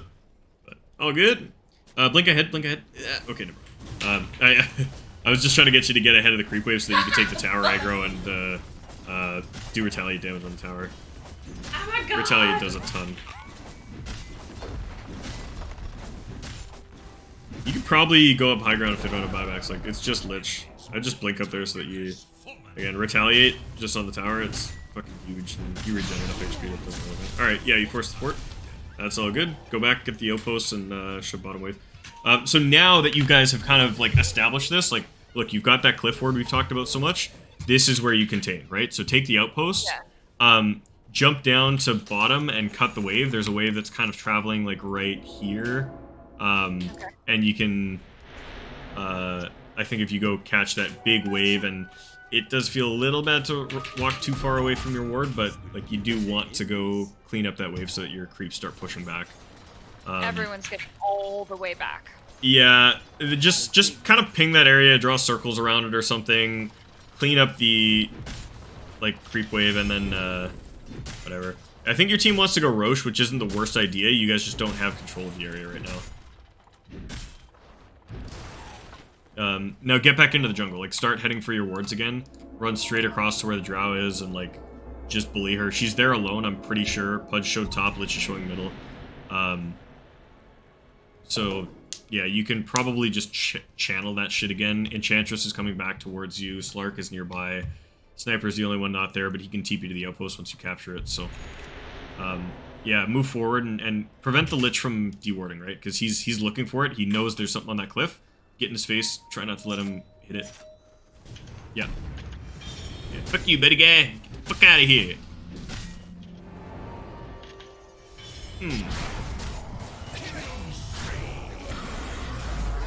Alright. So you guys lose a ward, but that's fine. You get the return kill, make them scared to go in there, right?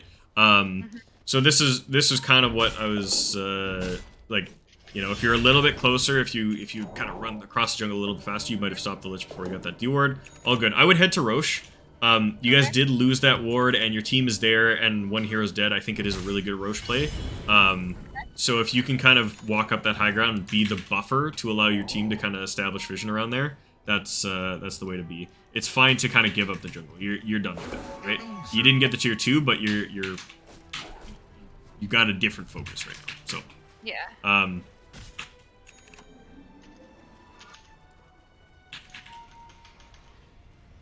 Come on, Slark. Come on, Slark. Let's go.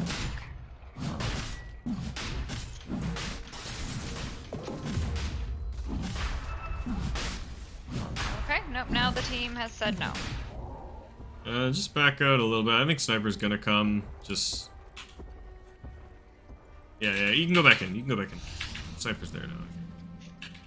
Yeah. It's a little late, and the other team is kind of nearby, and Slark's not here, but I think is. I mean, I think you guys are strong enough that it all just doesn't matter. Like, if you pipe in BKB, it's really hard for them to fight into you. So even though this is kind of a jank-ass Roche, I think it's... Jank-ass Roche. Yeah.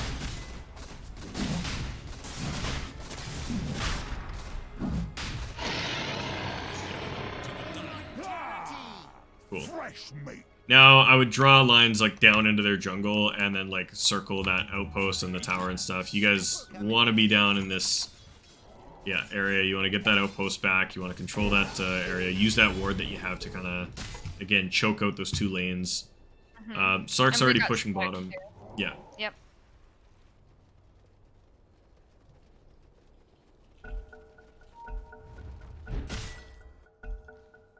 Why does he just want to be, like, literally nowhere?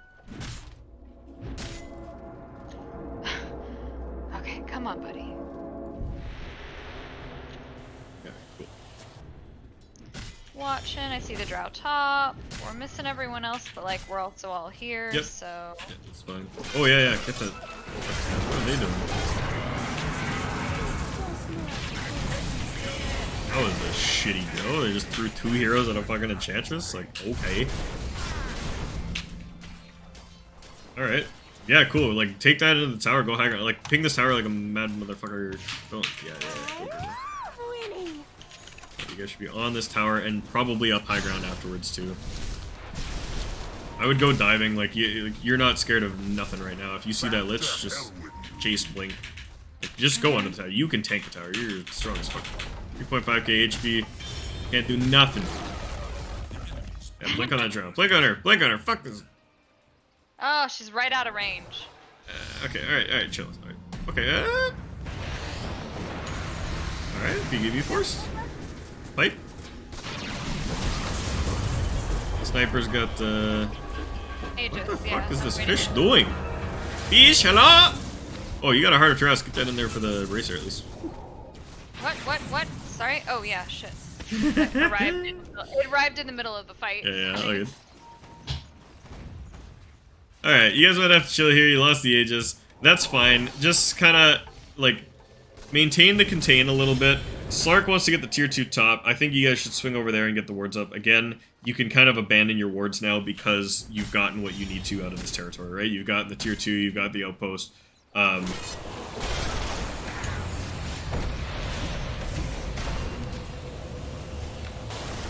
this Slark is terrible at Dota.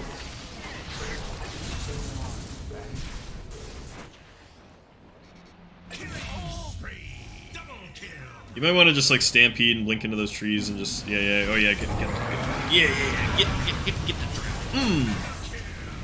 Shit. Yep. Nice. Good. Awesome. And they fucked their fort too, so now they're tier 2 and tier 3s are probably. And you can just tank this tower, like just take all the towers. Like now that you've got a heart, you're gonna regen more than you take damage from the tower, and you're gonna do a shit ton of retaliate damage. So just like phase boots forward, blink under this tower so that you start retaliating on it. Yeah, boom, and then easy. Okay. Nice. Yeah, coming back. Fuck yeah. I can carry idiots. It's true. Just a melee? No, I always do that. I always swap them in my head. You go mid on this too. You just blink over there and.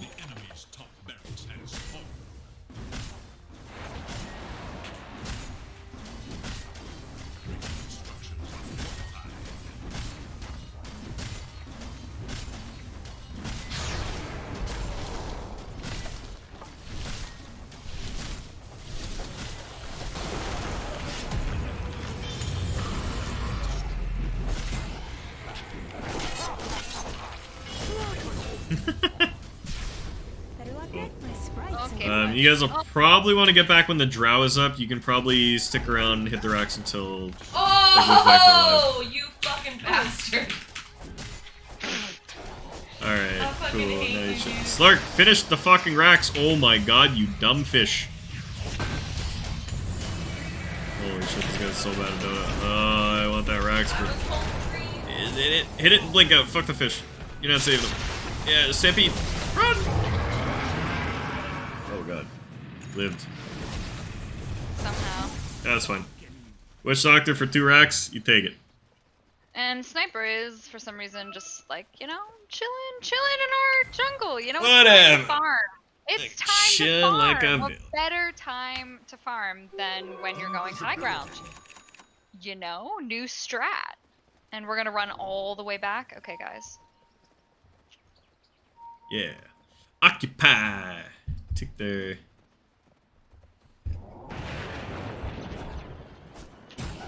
Ooh, Glepnir's on this team. I won't hate it. Creep wave's gonna spawn mid. Sniper will clean that up. Yeah. It's gonna be a creep spawning wave just here, below you, so I bottom can down cut here, it. yeah. Yep. I can cut this.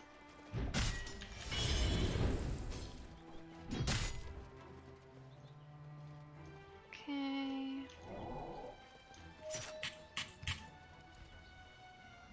Honestly, I don't think, like, you know, normally you'd wait for another rush, but I honestly don't think you would give a shit. You could probably just, like, waltz up onto that high ground to retaliate the tower and just invite them to attack you, and I don't think that. I don't have the sniper. That's the problem.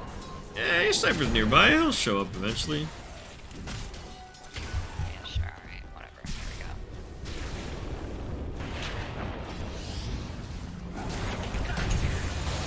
Get dust. Oh my god. Oh, yeah, no BKB. Oh, You got sniper broken. has appeared now.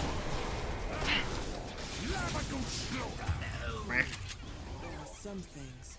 Oh, unfortunate. Yep. I think we gotta wait for the sniper. Like, I know the mentality of like, oh, he'll come, but he came at the very end. Yeah, I just don't think he, like, that was, it was okay. I think we just don't go up on that lich there, even though, like, he was, like, right next to the tower. It is fine. Oh my god, sniper's so gross. Okay. Yeah, like, I think, honestly, if you, like, literally just stop command where you were on the high ground right at the edge to the base, and it's fine. You know, like, you're just up there to do the retaliate damage on the tower and provide some vision for your other heroes to cast spells. You know, I've even done it before where I'll just, like, stand there and then turn around just so that, like, my team can force staff me if I need to be force staffed, and then, like, what's the other team gonna do, right? But you just lost it. Like, it's like, the Aegis doesn't just respawn the second you lose it. Okay, Witch Doctor, this could be good for you. This will come in handy.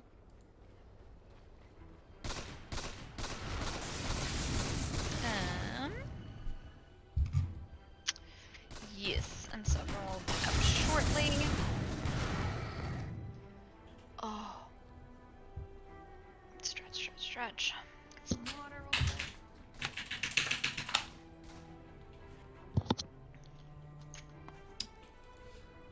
Something you might want to look at buying is, like, just getting a Wraith Pact with your 6th slot. Okay. I've been finding myself more and more kind of just buying it as, like, a 6th item just to break high ground, just because, like, you can just toss it out and it just makes everybody tankier. It makes the fight harder to take for the other team. And as long as it's alive, it's just really easy to kind of just slowly chip out the tier 3s. You guys definitely want to wait for next Roche now. I think if you go high ground again and lose, it's going to be throwy because they're going to get the kills and then they're going to walk over to the Roche pit and they're going to kill it. Do you think that we can occupy their jungle or no? I think you should. Like, if I was in an organized team, I'd say you push into the jungle, get the outpost, and then swing back up to Roche. With your Enchantress disconnected right now, though, that's a little bit... Oh, well, yeah, okay. Oops. It's a little bit tougher. But, yeah, you should kind of be swinging down into that outpost area and then going Roche. You could just go straight to the Roche and just let him have the outpost, just because it's a little risky, but... Okay. Yeah, you see Lich, you see Couriers flying around. Budget showing mid, you could probably go get that outpost. If I've got my team with me. Oh, yeah. It shows it, like, right before she is. Yep. Okay, I will be the sacrificial bait. Come to me, team. Let us make murder. Yeah, just channel this and then just draw a million lines over the Roche pit. Because, yeah, you want to kind of take that so that the other team has to, like, they have to choose, you know, and it's not a great choice to say, oh, we're going to get the outpost over going Roche, but you should go to the Roche pit, like, immediately, though. They might be in there themselves. Oh, is that a double damage? Oh, no. The stalwart behold, the weak Um, falter. Okay, yeah, just check that. Okay, it's up. It's up. Alright, well, you see 2 bottom. Slark is using illusions to kind of keep vision on the high ground, so this is mostly fine. Viper's showing. I don't know if he knows that you're in the pit, though. I think he's just clearing illusions. Dawnbreaker knows. Yeah, they're coming. Yep, I'm gonna just step out. Alright. Yeah, you can kind of just keep tanking this. Like, I would stay in the pit just as yourself. A little careful here. Maybe preemptively pipe. Stack that stun a little bit. There's a shard on the ground in the pit. Make sure your team grabs it. Okay, Sniper got it. Good. Easy. And there's a double damage there for you. Beauty. Not for you. For the Sniper. Yes, of Or course. the Sniper. That's fine. Double damage. Yeah. I think that's game. Go forth and claim your MMR. Happily. Okay, so Lich buyback, I'm not really concerned with that. I think we go Megas. I think we do the smart thing. Always play smart.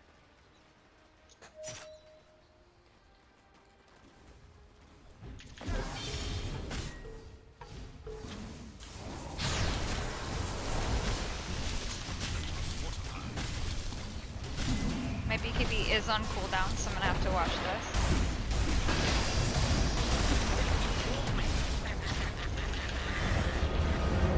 Pipe. Yep, did it. Toss down the red pack. Yeah. Fucking Frostlass still just going. Ah.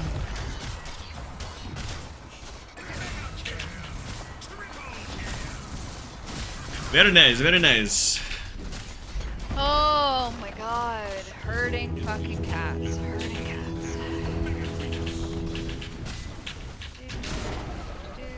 Wow, Pudge, I was standing still and you missed your hook. That takes some skill, bro.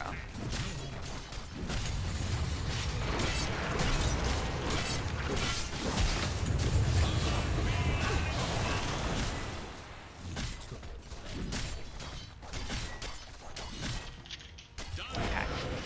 Hell yeah. Alright, so that actually puts.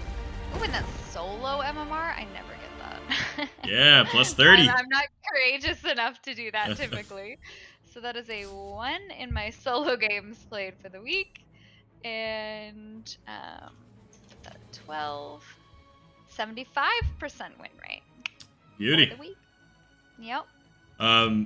Yeah, no, I think that was a kind of good game for me to be there for, I think, because that was really like a good representation of the struggle between, you know, what you should be doing and what's gonna happen with dumbass teammates. Like, you know, at no point were your Enchantress or your Witch Doctor, like, you know, Good. aware of what they should be doing. Like, they just were bumbling around, waiting for fights to happen, ready to cast their abilities, right? And you guided them into the jungle twice, and both times neither of them had wards, neither of them had detection, and so you kind of had to seed that area back a little bit. But I think this was a good kind of example of how you should try to work within the confines of shitty MMR, and you know, how you can still kind of guide the game either way, right? Because even though we didn't get that, you know, ideal movement into the enemy jungle where we set up wards and we occupy and we take away their camps and we cut waves and whatever, you know, this was still a fine game to just, like, leave. Again, you weren't on a clock here. You have a sniper and a Slark against a Drow. Drow's going to have a bad time. And you know, in a lot of your games, that's going to be the case, right? There's going to be some games where, sure, you have some dumb fucking carry hero that sucks. You're going to have, like, a sniper safe lane, and the other team's going to have a Spectre or something, right? And then you are kind of on the clock, and it's like, okay, you got to be a little more urgent about it. But this was a good game to be able to say, like, okay, yeah, you weren't able to crack their jungle, whether through the incompetence of your teammates or just circumstance. But you know, we chill anyways, we farm up, and then we find the moment when we can, right? You wait for the next smoke to come into stock. All right, now you've got it. Okay, cool. You can take that smoke and try again. Get in there. All right, now they've got wards up. Cool, you've got that ward. All right, let's just try to deward. Boom, you kill him. All right, now you guys are kind of occupying. You're taking that space up, right? And, you know, we saw it a few times this game where, like, when you go to the right places, it's slow, but the dumbasses will follow. The sniper did get over to wherever you were eventually. You know, he's always farming camps on the way, blah, blah, blah. But, like, you know, him and Slark were kind of just gravitating to where you and the Witch Doctor and Enchantress forced the game to be, and that was really what turned it there. So, so yeah, no, this is a good one, because I think this is probably an exemplar of what a lot of your games are going to look like, and it's going to be a little bit easier if you're playing with Lou too, because you know that I've got one other decent person on the team. one of those cores is going to know how to follow up and soak up that that space. So, yeah, right on. Yay. Sweet. Well, yeah, I think, you know, through your games this week, that's something to really focus on. Again, like, you know, we've talked many times about, like, controlling the enemy's territory, controlling the other jungle, chasing down the enemy carry. I think this is kind of just an advancement of that lesson in, you know, how to set up, how to defend, how to cut waves, how to control. And then, again, just a little bit of a workshop in how to herd cats, figure out how to get your dumb pubs to do what they need to. So yeah, I think big thing to focus on is just, you know, defend wards, create that area control, and it's okay to kind of back off of it if it's the smart thing to do, right? If the other team's pushing you out, because that was a great moment in that game where, like, you know, you went in the jungle, didn't have wards, you farmed a couple camps, and then okay, everyone's there. The Dawnbreaker, the Pudge, and the Viper all show. And you go, oh, okay, maybe we shouldn't be here. And, you know, instead of just beating your head into the other team and saying, well, I have to be here, I have to be occupying, I have to be fighting, and losing the fight, you just kind of sauntered back to your side of the map, farmed, regrouped, tried it again, and didn't work. Farmed, regrouped, tried it again, and then, you know, eventually you guys kind of found that control. And either way, even if you're not creating it, you're creating tension, which keeps them off of your sniper, right? That whole game, you were present enough to the enemy team that they were always aware of you and always worried and always kind of trying to deflect your pressure. Even if you weren't successful in establishing it in a dominant way, just that tension without feeding was enough to occupy them, and your sniper had a free game, right? He was able to walk around like a dumbass and just hit every creep he saw without thinking, without using his brain at all, and he just won the game because no one ever bothered to come at him because they were worried about the centaurs walking into our jungle, right? So, so yeah, fucking awesome. Killing it. Glad to see that your win rate's shooting up so much. Like I said, I think growth in Dota comes in spurts, and it seems like you're getting there. So, it's Guardian nice 4 just now, hey? It's good to have a bit of a win streak, but that's 4 weeks now of having above 50%.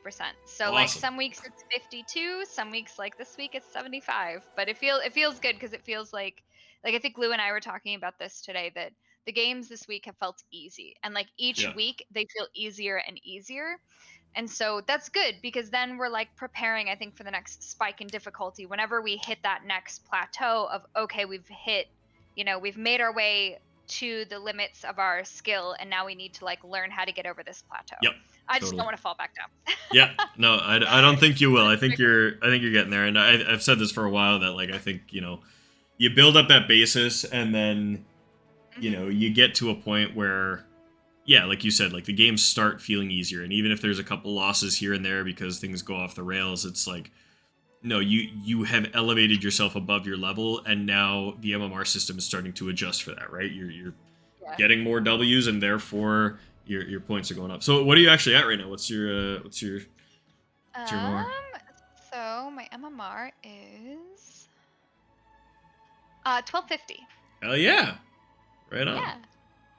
Fucking so this sweet. is about the highest I've ever been. So I was about Guardian 4, 1250, 1300 last September when I was just solo queuing for support.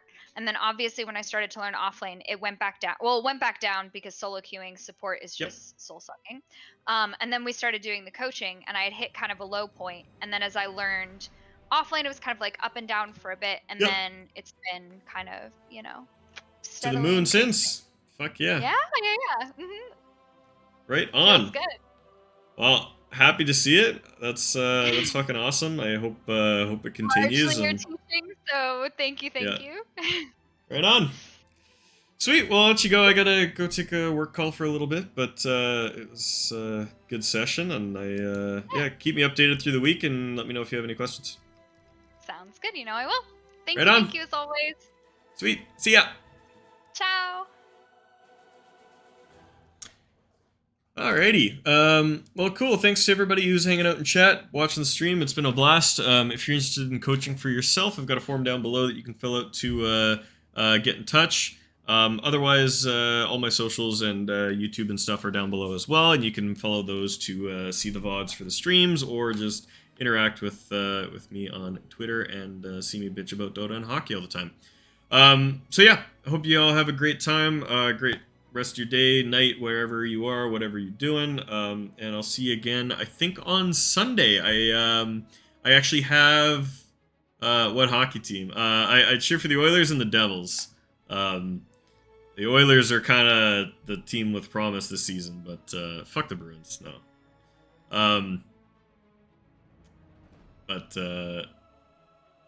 Yeah, no, former Bruins fan. Oof. Yeah. Well, Chara went to the Caps, so you gotta cheer for the Caps now? What? No. Then where do you go? He was at the Islanders? He went to the Caps, then the Islanders, right? Yeah. Yeah, Chara...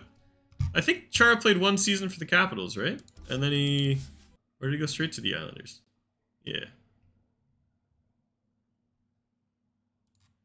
Let me look it up. Hold up. Zdeno Chara. Alright, this whole exit has just gone off the rails, but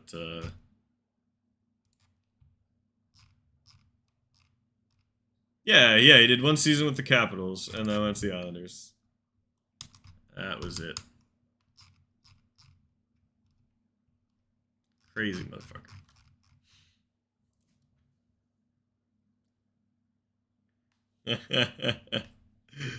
That's funny.